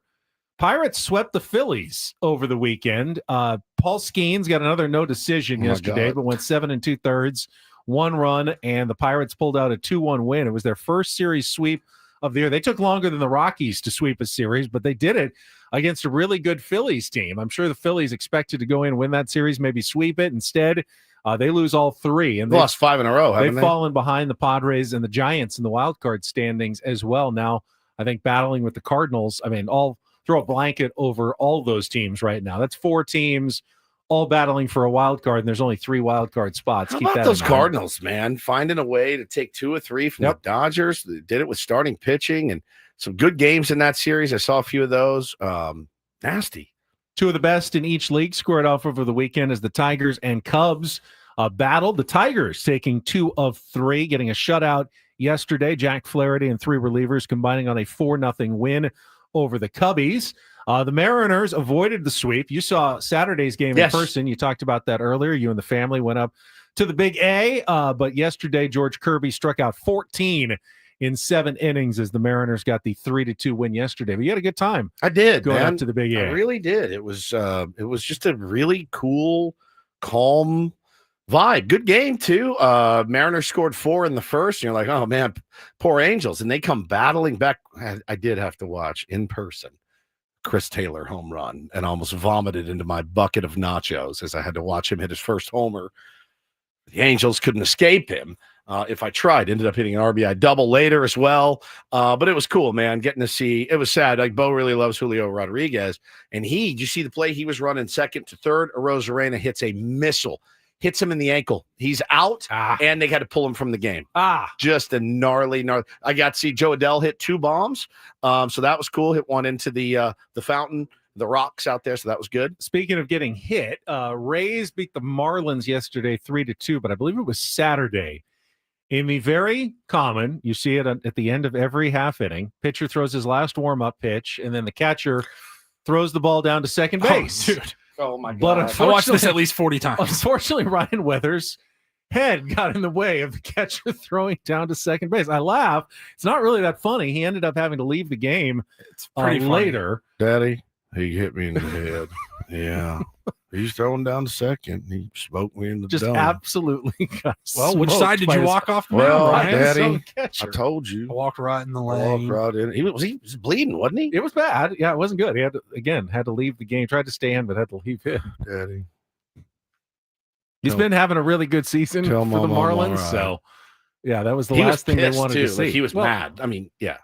It was an accident. It was Obviously, obviously. He didn't do it on purpose. I mean, the pitcher can stand wherever he wants. It's the catcher's responsibility not to hit the pitcher on the throw. Also, just duck. Well, he was looking away. He was walking towards third base. But his head, he was looking out toward the outfield. It's a good throw by a catcher, by the way. It was a little low. Right. No, it wasn't. It was head high. It's exactly where he wants to be. It was, but he was throwing it back to the second base. Yeah, he's throwing it down. I think it was going to bounce. It doesn't matter if it's a good throw or not. You don't hit the pitcher. It's on the catcher not to hit the pitcher. Daddy, coming back. Daddy, my head hurts. Daddy, my head hurts. Couple other finals. The Orioles got cooled off by the A's, who had lost like 19 of 20. They win the series, beat Baltimore 5-1 yesterday. Battle of AL playoff contenders. The Twins avoid a sweep against the Blue Jays with a 6-3. Both of those teams, I think, are in wild card position. The AL's not like the NL. If you're like 4 or 5 games above 500, you are clearly in playoff position right now, as opposed to the NL, where you have to be double digits above 500 to really be in a playoff spot. Let's see. Royals beat the White Sox 7-5 to avoid the sweep. Jack Caglione, 4 for 4 after a slow start, had his first big game in the big leagues. Red Sox beat the Yankees with 5 home runs on Sunday Night Baseball, 11-7. In the loss, though, Aaron Judge hit 2 more home runs. He now has 23 homers. He's hitting .396. He is having one of the greatest offensive seasons we have really ever seen to this point. No doubt. It's unbelievable. So locked in. What Aaron Judge is doing. You guys saw the story too. I couldn't believe this, man. The rookie pitcher for the Boston Red Sox came out before the game. What was his name again? Dobbins. Dobbins? Dobbins, is that right? Hunter Dobbins? Yeah, that sounds right. Comes out and he says, if the New York Yankees were the last team to offer me a contract, I would retire. And Eddie Perez, before he doesn't just play for the Red Sox. He grew up as a Red Sox fan. No, he didn't. His dad was a Red Sox fan. His dad. I thought he was the so Red that Sox was the fan. weirdest part. He actually said, it's not like I'm a diehard Red Sox fan or anything. He goes, I just hate the Yankees. I was, okay. So he says, I hate them. I wouldn't take their contract. Like if they offered me a contract, it was the last one I got, I'd say no, I'd retire, which is as a generational hater myself, I do appreciate the stick-to-itiveness. Absolutely. And he's like, no, I wouldn't take it. They asked Judge, Eddie Perez asked Judge before the game, and Judge goes, he hadn't heard it. He goes, what did he say? He goes, really? Huh. Oh. He goes, I got nothing for you there. He goes, I enjoy coming to work, playing for this organization every day. Gives the Judge typical cliched answer, but he looked at him like, did he really say that? He did. Oh, okay. Judge gets him for the bomb in the first, and I go, this is the dumbest thing this kid could have done. Kid hung in there. And Red Sox actually won that game. Probably endears him to Red Sox fans to say something like that, but ultimately it's going to come back and bite him. If he has a good career and he hits free agency at some point, you're going to want the Yankees bidding on you, for your services. There's only so many teams out there. You can't all of a sudden just say, I'm not going to play for them and them and them and expect to really maximize your value over your career. It's a weird thing for a professional baseball player to say. Yeah. It's one thing for a fan to say it, or you're growing up like, I would never play for that team. You said it yourself before the show when we were talking about this. If Bo has the fortune of being a great young baseball player and gets drafted out of high school by the Los Angeles Dodgers, world's biggest Dodger, you will be the biggest Dodger fan in the world. Actually, nobody does it quite like they do in that organization. I mean, they're just smart the way that they do things. How they draft, develop. Once you become a big leaguer, or even a minor leaguer, you have to give up your childhood. Yeah, you kind of do. Allegiances. You really do. And you play for who you play for, and you give all you can for that organization. It becomes a storyline, a minor storyline every once in a while. We're like, hey, he grew up down the street. He's back here pitching in front of his home crowd or something like that. But it's few and far between. Most of these guys just kind of let it go. Most of them. Yeah. I mean, I think some you have, and then once you get into the league, you're like, bro, I hate that team, or I hate that organization, or whatever. Like that happens, obviously. But, as far as Joe Musgrove has always hated the Dodgers. Correct. Because he grew up in San Diego. That's exactly right. And even when he was in Houston and won a World Series, it's F the Dodgers. Yeah. Always. Absolutely F them. Exactly. 100%. The question is, would Joe Musgrove ever pitch for the Dodgers, though, in his life? I think the answer is yes. If it came down to it, his contract runs out with the Padres, and the Dodgers are like, hey, we really would love you to pitch your last 2 or 3 years. We're willing to overpay for you. The answer would have to be yes, right? I mean, you can't just say no if that's the best opportunity you have out there. Yep. I mean, I get it. As a fan, you don't say that, but as a player, I thought it was incredibly ballsy, brazen, whatever you want to call it, taking the mound at Yankee Stadium, and he got got booed pretty good. And then when Judge touched him up, you went, oh, dude, this is going to be bad for this kid. But like I said, he knuckled down and started mowing guys down. He's got good stuff. Jay to the J.O. makes the perfect point. Tony Gwynn Jr. played for the Dodgers. I mean, Tony Gwynn Jr. played for the Dodgers. And he says, I'm sure that was a bit difficult. I don't think it was, because Tony Gwynn Jr. just was a professional, and he knew how he it needed worked. a job, dude. He had an opportunity. Yeah. They gave him an Was he opportunity. supposed to retire? Of course, No. of course, he played for the Los Angeles Dodgers. It's a no-brainer, honestly, for professional baseball players, which is why the Hunter Dobbins comment was just a little weird, especially given the time and the circumstances. You may have heard Paulie during the last couple of minutes. Played our sounder to win. I see people calling in. Your chance to win a pair of tickets to the Padres Royals game on June 20th. Now, it is Star Wars weekend. Paulie wanted me to point out that this is not the theme game ticket. This is just a get-in ticket Correct. for the game. Get you in the door. If you want the theme game ticket, you're on your own for that one. But they will be playing Star Wars weekend, Padres Royals, June 20th through 22nd. You can join the team for galaxy-sized fun and secure your seats at padres.com/tickets. Everyone's calling in, though, at 833-288-0973. Paulie's going to take the fifth caller and give out a pair of tickets to Padres Royals coming up on the next homestand. This is just a 3-game homestand, by the way, for the San Diego Padres. Once this is over, they're back right out on the road starting Friday in Arizona. Chris in the chat said, did we ever see Tony Gwynn Sr. in a Dodgers hat? Be better, Woods. Listen, Tony Gwynn Sr. had a career with the San Diego Padres. I mean, He's listen, literally named he's Mr. Padre. He's Mr. Padre. I'm not Mr. Padre or even Junior But Mr. I Padre. promise So you, Tony Sr. wanted his son to do well when he was with the Dodgers. he was not, I'll tell you this, he was not actively rooting against Junior when he played for the Dodgers. Honestly, he was not. Yeah. All right. Once Paulie gives away those tickets, we will come back.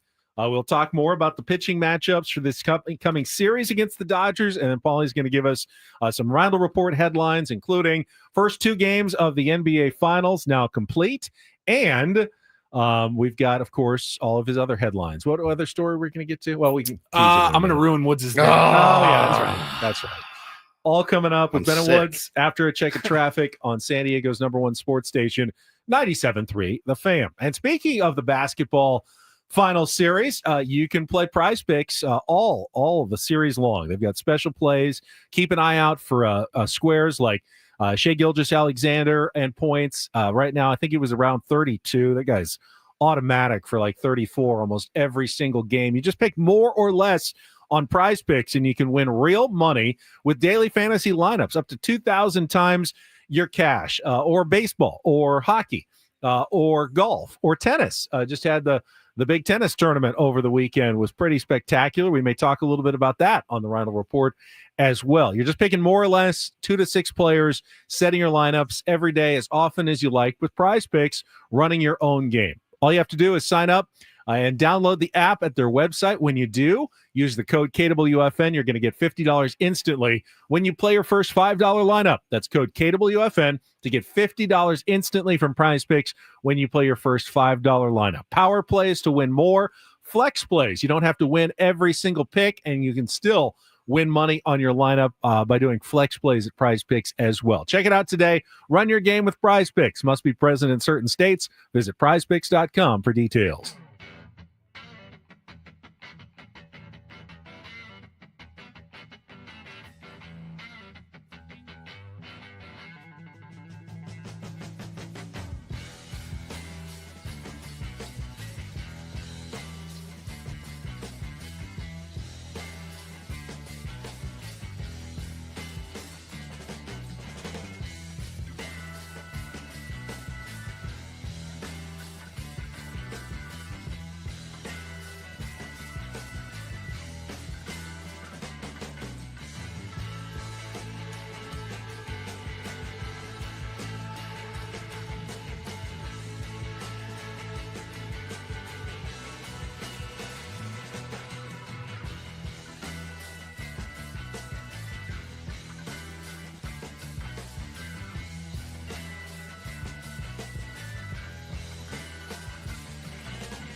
Hey players, things are about to get real here in San Diego. Introducing the all-new Hamul Casino Resort. With a 200-room hotel tower, exciting new eats and drinks, plenty of new places to play, and a luxe spa and salon. Hello, rooftop pool and deck. It's where players can play their hearts out and enjoy all the perks that come with it. It gets real this summer at the all-new Hamul Casino Resort, the players' place.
Taking a look at the pitching matchups for this weekend. By the way, we did give away those Padres tickets to Nick, I believe, Nate called in and took the Padres tickets, listening for the Mike Schultz sounder for the Padres Royal Series. And this is just 3 games at home and then right back on the road. 1 day off and then 13 more in a row in this brutal month of June for your San Diego Padres. The schedule definitely more challenging this month, but they've gotten off to, as good a start as you can hope for, going 4-3 on a tough road trip against the Giants and the Brewers over the first 7 days on the road of that trip. After Thursday, then they go to Arizona, and then they go to Los Angeles for 4. So 7 straight against the Diamondbacks and the Dodgers. Those are the games that start at midnight too, right?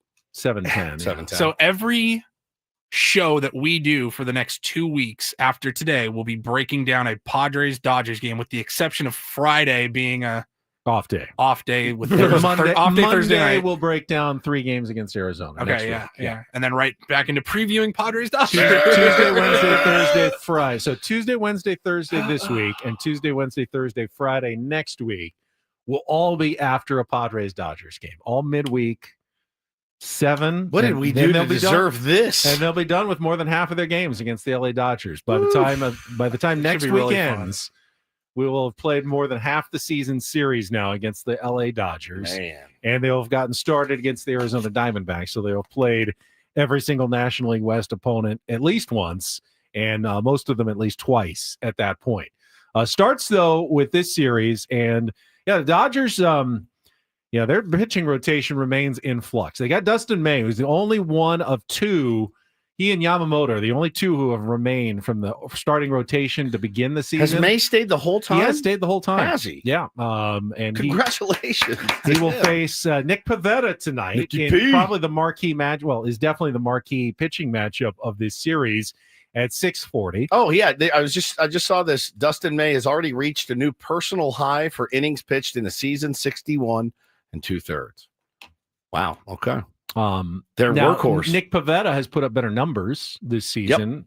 ERA, WHIP, across the board. Nick Pivetta's numbers have been stronger. Is facing a tough lineup. Oh yeah, Dodgers lineup doesn't really give you much breaks. 1 through 9. No, and they've got some guys that have seen Nick Pivetta before. Certainly not the world. Let's see. Freddie Freeman has seen him a ton. 36 ABs, hitting 333 with a 941 OPS. It's just Freddie Freeman. That's Freddie Freeman. Yeah, it's about any pitcher. Yeah, just pretty about much. everybody. Teoscar's seen him 26 ABs to a 154. He's scuffling right now. That's a guy. I've said it, man. He's low key with all the acquisitions they had in the last few years, and it's been everybody. He low key has been their best. He has just been as steady as it gets, but he's scuffling right now. You don't want to see him get hot this week. Certainly, Max Muncy hitting 200 off Nicky P. Shohei Ohtani 333. His OPS is 1250. Benny's hit 2 bombs off Nick Pivetta, so definitely want to steer clear of him potentially. Mookie doesn't see Nick Pivetta all that well, and on the flip side. Padres against Dustin May. Tatis hits 250 off him. Manny, I thought was going to be about 110. He's actually hitting 250. He's got him for a couple bombs because when Dustin May first came up, dude, I remember a couple of those matchups. He chewed Manny up. I mean, chewed him up. He chewed everybody. It was 2-seamer hands and it was slider away. And Manny was like, "This sucks." There's just those guys that you don't. Didn't look like you match up very well. Manny's actually found a way to get him a couple times. Crony hitting almost 300 off him, and Xander Bogaerts hitting 333 off of Dustin May. Dustin May is still nasty, and I imagine he's going to be nasty for a while. Yeah. But when he came into the league, Good when God. we first saw him, I was like, he's going to be one of the nastiest pitchers of all time. I thought he was his size, the hair. I the was stuff. like, he's going to win. He's going to win 25 games. I was like, what are you supposed to do against He this? got hurt, and then he had the weird esophagus puncture thing, and he was out. And so yeah, man, it's he's not.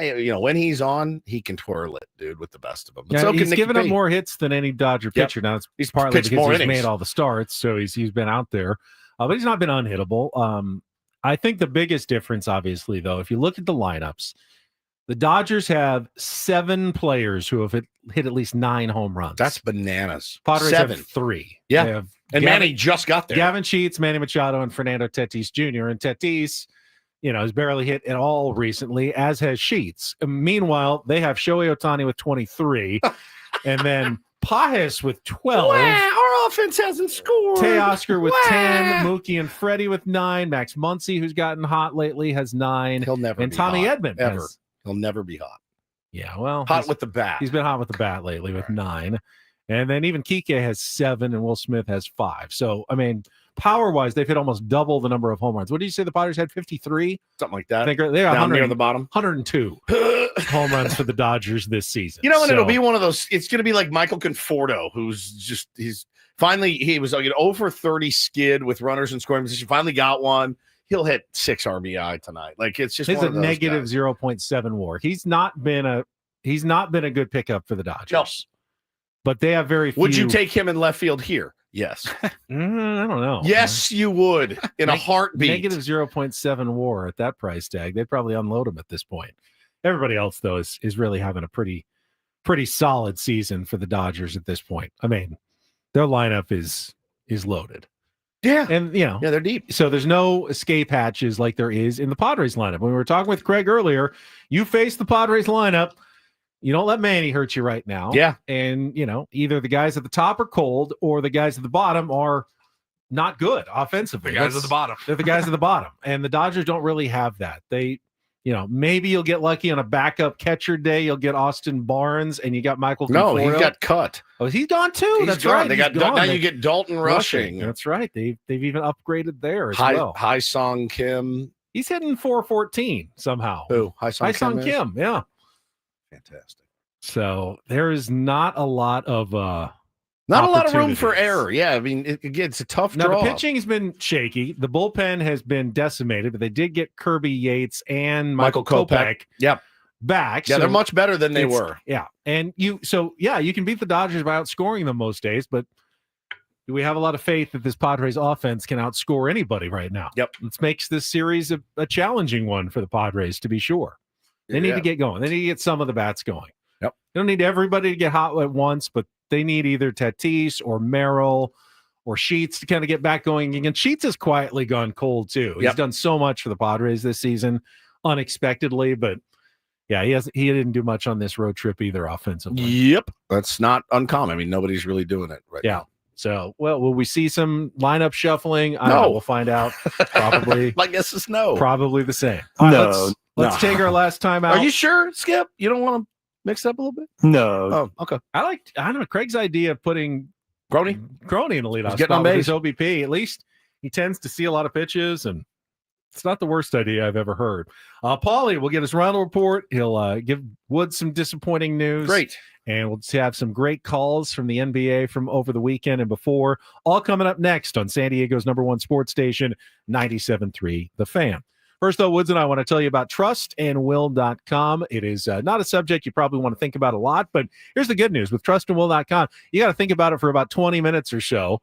Get your questions answered. Get your legal documents, a real will, a real trust that you can put in your filing cabinet or in your safe, and make sure your family's protected in case something happens to you in the future. Absolutely. Very, very simple to do. Just go to trustandwill.com and they're going to ask you a bunch of questions. You answer those questions, and then you wrap this process up in about 20 to 30 minutes. So go to trustandwill.com, use the code FAN when you check out, FAN, you'll get 20% off, and they'll send you your estate documents. Throw them in the desk, forget about them. Let your significant other know where they are, and then you move on with your life. And they're going to need them eventually. Just hope that it's no time soon. Yeah, we did the process ourselves, and you can go as detailed as you want, or you can keep it fairly simple. Either way, you'll have those real documents at the end. Again, use the code FAN, get 20% off, free shipping of your estate documents at trustandwill.com. That's trustandwill.com.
Hey players, things are about to get real here in San Diego.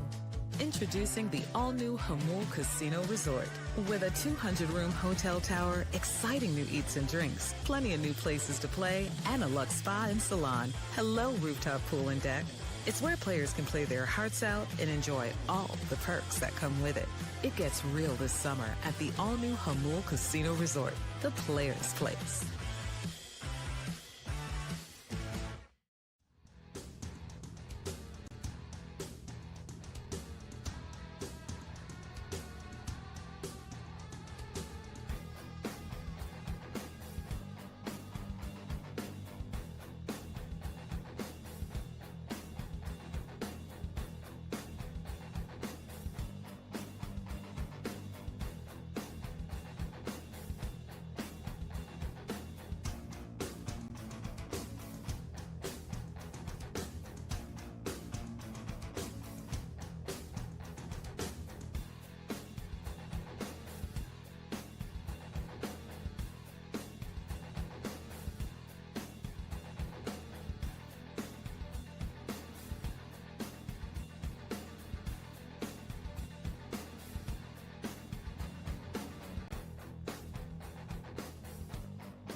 Kind of glad Nick Pavetta's on the mound tonight. That kind of storming intensity that he's got. Good way to kick off the Padres Dodgers season series. I do like ATP, I do like watching Nick Pavetta toe the rubber for the San Diego Padres. I've really enjoyed his work. I enjoy his intensity. He's a fiery guy. That can go if you get touched up for like 3 or 4 in the first. It's like, great, all right. How do we manage this? But he's been really good for us, and I just, again, the navigation of that lineup is enough to give you fits. Well, these are always intense games, yeah, but he always pitches like every game's intense. Every game, yeah, so for sure. Feels like he'll fit in well for tonight's game. All right, Paulie's got his Roundel report. Get to those headlines right after our last check of traffic here on 97.3 The Fan. From the 855 Get Ross Traffic Center, protecting San Diego after accidents or injury, here's Kelly Danick. Well, the 805 wins the prize for the most problems this morning, guys. In fact, we're wrapping things up with a 2-car collision northbound 805 just before No Bell. Everything is in the center divide. I'm Kelly Danick with Ben & Wood, San Diego's #1 sports station, 97.3 The Fan. And get things started here with our today's edition of the Roundel Report. Now tuned into the greatest. Welcome to the Reindl Report with Paul Reindl. Hi, Paul. All right. 2 stories from the world of sports that we haven't gotten to yet. We'll start off in Major League Baseball. And 1 story that you didn't know you needed. Are you laughing, biatch? It's the Reindl Report Hey, Paul, how you doing? Okay, how are you? on 97.3 The Fan. Are you ready to bless the mood? I need some help, please. That was good. Can I get a oh yeah? All right. All right. All right. Happy Monday, gentlemen. Happy Monday, Paulie. All right, let's start off, get you caught up to speed here a little bit in the NBA Finals. Yesterday was Game 2 between the Thunder and the Pacers. It was all OKC. They evened up the series 123-107. And that's pretty much all I have to say about Game 2. I actually want to go back to Game 1. Now, we talked about it a little bit on Friday morning. It was Thursday night was Game 1. Thunder were leading the entire game. Up 15 in the fourth quarter. Up big late. And then the Pacers did what they've done all postseason. They chipped away and they chipped away and they chipped away. And they had a shot to win it at the end. And we talked about it. Another buzzer beater from Tyrese Halliburton. But what we didn't have, because I didn't see this, it wasn't posted actually until Saturday morning, was typically, whether it's a Padres big moment or a big moment in sports at a championship game, we like to play all the calls. Love the calls. Where sometimes you'll get the Spanish call, you'll get the home So we're doing this like feed, 5 days late. A little late, but it's worth it. Okay. It's that good. Trust us. It's that good. Trust us. So I went and found all the calls, but because it's the NBA Finals, now we typically, as far as non-English speaking languages, you'll get some Spanish calls, whether it's Eddie Ortega or our friends with the Korean calls sometimes. Now, fewer and farther between when Ha-Sung Kim is no longer on the Padres. That's how we got to use so many of those calls during Along with Padres. soccer, basketball is the most international of the games and has the most attention across the globe for a series like this. Now, I've got a couple of highlights from languages we have never played on the air, I believe. Right. And we're going to start with the end of NBA Finals Game 1 in Italian. Oh! Hey, there he is. Halliburton. Attacca, Gilgeous Alexander, centro dell'area, si separa e sbaglia, rimbalzo e la prende Indiana e va in attacco per vincere gara 1. Halliburton contro Wallace, attenzione ad Halliburton, è l'uomo dei finali, il tiro è suo e va dentro, e va dentro, e va dentro, a 3 decimi, Tyrese Halliburton! La rivolta. Amazing. I was like, okay. I mean, bro, this guy had the Finnish call. He had Albanian calls. I mean, he was all over the place. I was like, all right, I need Italian more. was good. Italian was good. Now, can this one take down the champions? Are the Korean calls? I think it's the same two guys that just call every major sporting event. And I'm not joking when I say that. I really think they're just like they do it remotely. The two and Korean announcers for every American game. Exactly. But here is how that game sounded in Russian. Шей. Выносит средний, сложный и забирает мяч. Инди, последняя атака. Нет тайм-аутов, не хотят они. Тайрис Halliburton решать будет со средней. Тайрис Halliburton на победу! Опять он! Снова этот мужик с нулем на спине! I really don't know if all of these guys travel to do championship games or if they're doing it remotely on monitors. There's no way they can fit them all in booths or on Radio Row at a game. So. I mean, we had Brazil, France, Iceland, the Netherlands, Croatia. You heard Italy, you heard Russian. Was Russian good enough to take down the Korean? I don't know. Call? That was pretty good. I think the Koreans stay undefeated as the champions. Listen to how this sounded for them. 걸려 있습니다. 풀어! 실패합니다. 리바운드 인디애나. 무섭습니다 인디애나. 작전 타임 없이 가요. 자, 언더독인 인디애나가 익숙한 상황을 맞이한다. 할리버튼.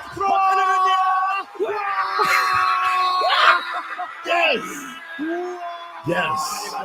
Wow! I love it. Save that. Wow. Save that. Wow. I love it. That's so good. Bro's dying. Then one more time for the Korean call. Wow. I mean, they just are screaming. Wow. 상황을 맞이한다. 할리버튼.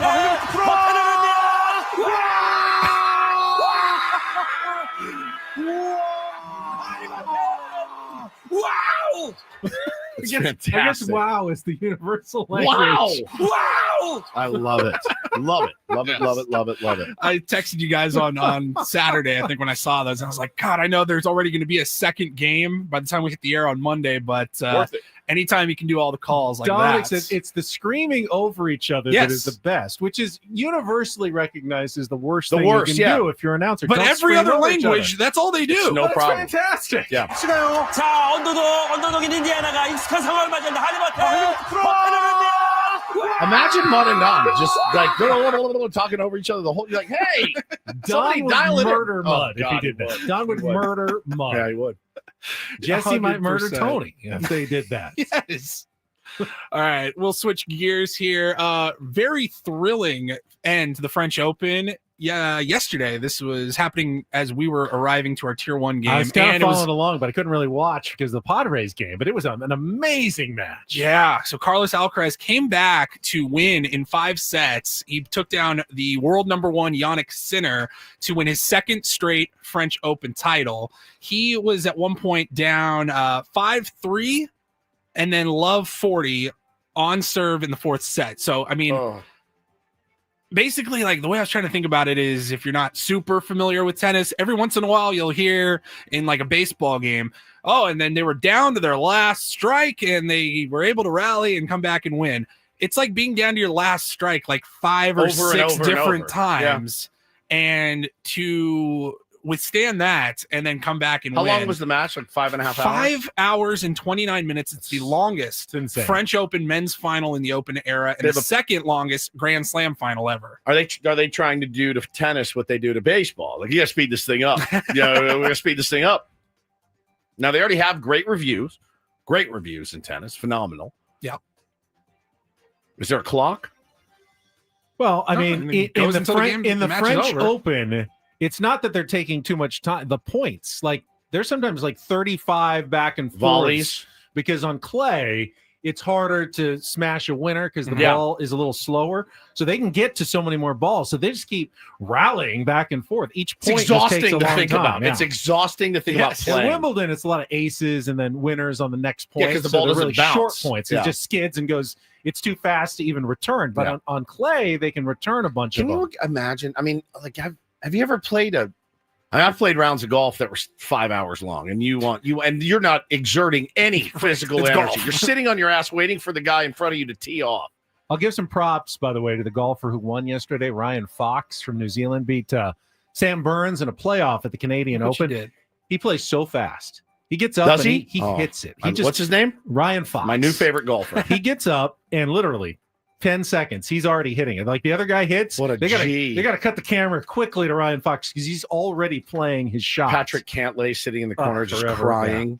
It was good for the game to see him do that yesterday, how fast he played. And That he is still good for won the game. tournament. Yes. Like you can play well and play quickly. You Yeah. don't have to take You don't forever. have to sit and wear on every it out. shot. I can't even imagine 5.5 hours of tennis, championship level cardio. tennis. Oh, I mean, exhausting. dude, I played tennis 1 year in high school. It's the most physically exhausting sport I've ever played. Singles tennis, it just kills you.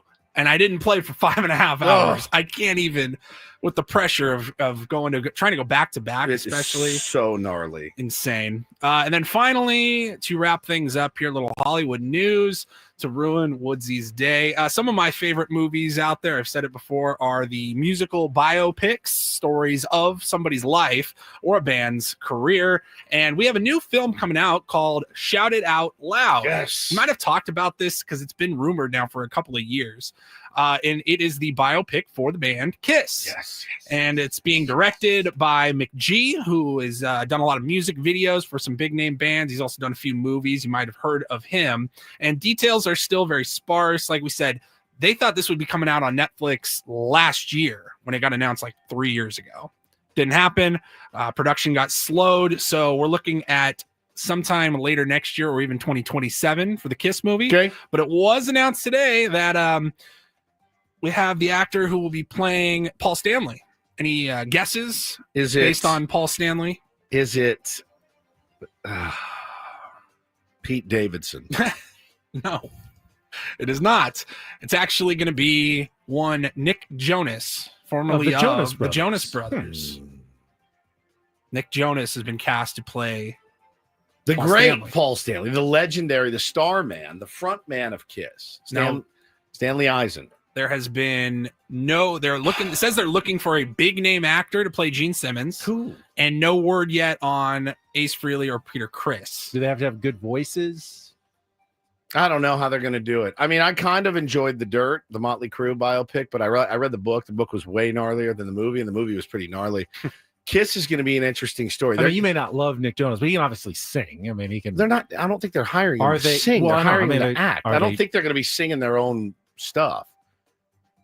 Can he do the Paul Stanley banter? Yes. That's what's going to be important because you will That's have what will them set him apart. as they're playing their first gigs. Like, good evening, Boston. I love your baked beans. Like, he's the greatest. If you don't know, Paul Stanley's shtick is incredible. It's his between song banter. We've done this before.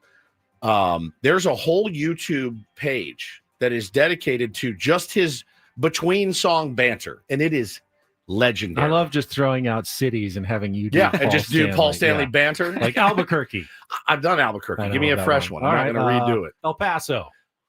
El Paso, I sure do love your salsa. Where my chihuahuas at? Past the old El Paso, right up here to Paul Stanley. You got to have the shtick between songs. Minneapolis. The hell do they have in Minneapolis? I sure do love your cold winters. I have no idea. I've never been to Minneapolis. No idea. But that's his thing, man. He gets into town and they'll switch the words of a song, to have the city. And I mean, they're very corny, but I love them. I do have the clip. It's got us talking over it, but this was how it sounded. This was like 4 years ago now. All right, listen. Listen, he always I says want to listen. know if we got any people here tonight that like to get high. many people tonight that are high? He's unbelievable, dude. He's absolutely incredible. There's nobody like. Oh, that's perfect, Megan. Minneapolis, I love your Mall of America. It's perfect. And then they all go, yeah! San Diego, let me see those fish tacos. Hold them up. Like, he's the best. There's nobody like him. It's so funny how anytime the concert you're at, if they say the city's name, you lose your mind. Bro, Yeah, San Diego. I was at Ludacris last week. He has a song called Area Codes, talking about how he's got women in different area codes. Sure. He goes, but ain't nobody better than the 619 and the 858. Like, yeah. What about the 760? Just a bunch of just idiots. All of us. We all do it. We all get fired up. I'm excited for that. All right. Okay. Now that you put them side by side, dude, I see it. You see it? I absolutely see him as a young Paul Stanley. You just blew my mind. Now you have old Paul Stanley next to young Nick Jonas, but he's got the face. He's got the face for it. Oh, I'm in. All right. And the chest hair for it. Yeah, he does. Apparently. I've just changed my mind entirely. Thank you, Paulie. All right. That is it for a Monday edition of Ben and Woods. We will be back tomorrow morning at 6 to talk Padres Dodgers, first game of the series. Good luck to the Padres. For Paul Reindl, for Stephen Woods, I'm Ben Higgins. I believe Braden is back from his trip and will take over next year on San Diego's #1 sports station, 97.3 The Fan. So long, everybody.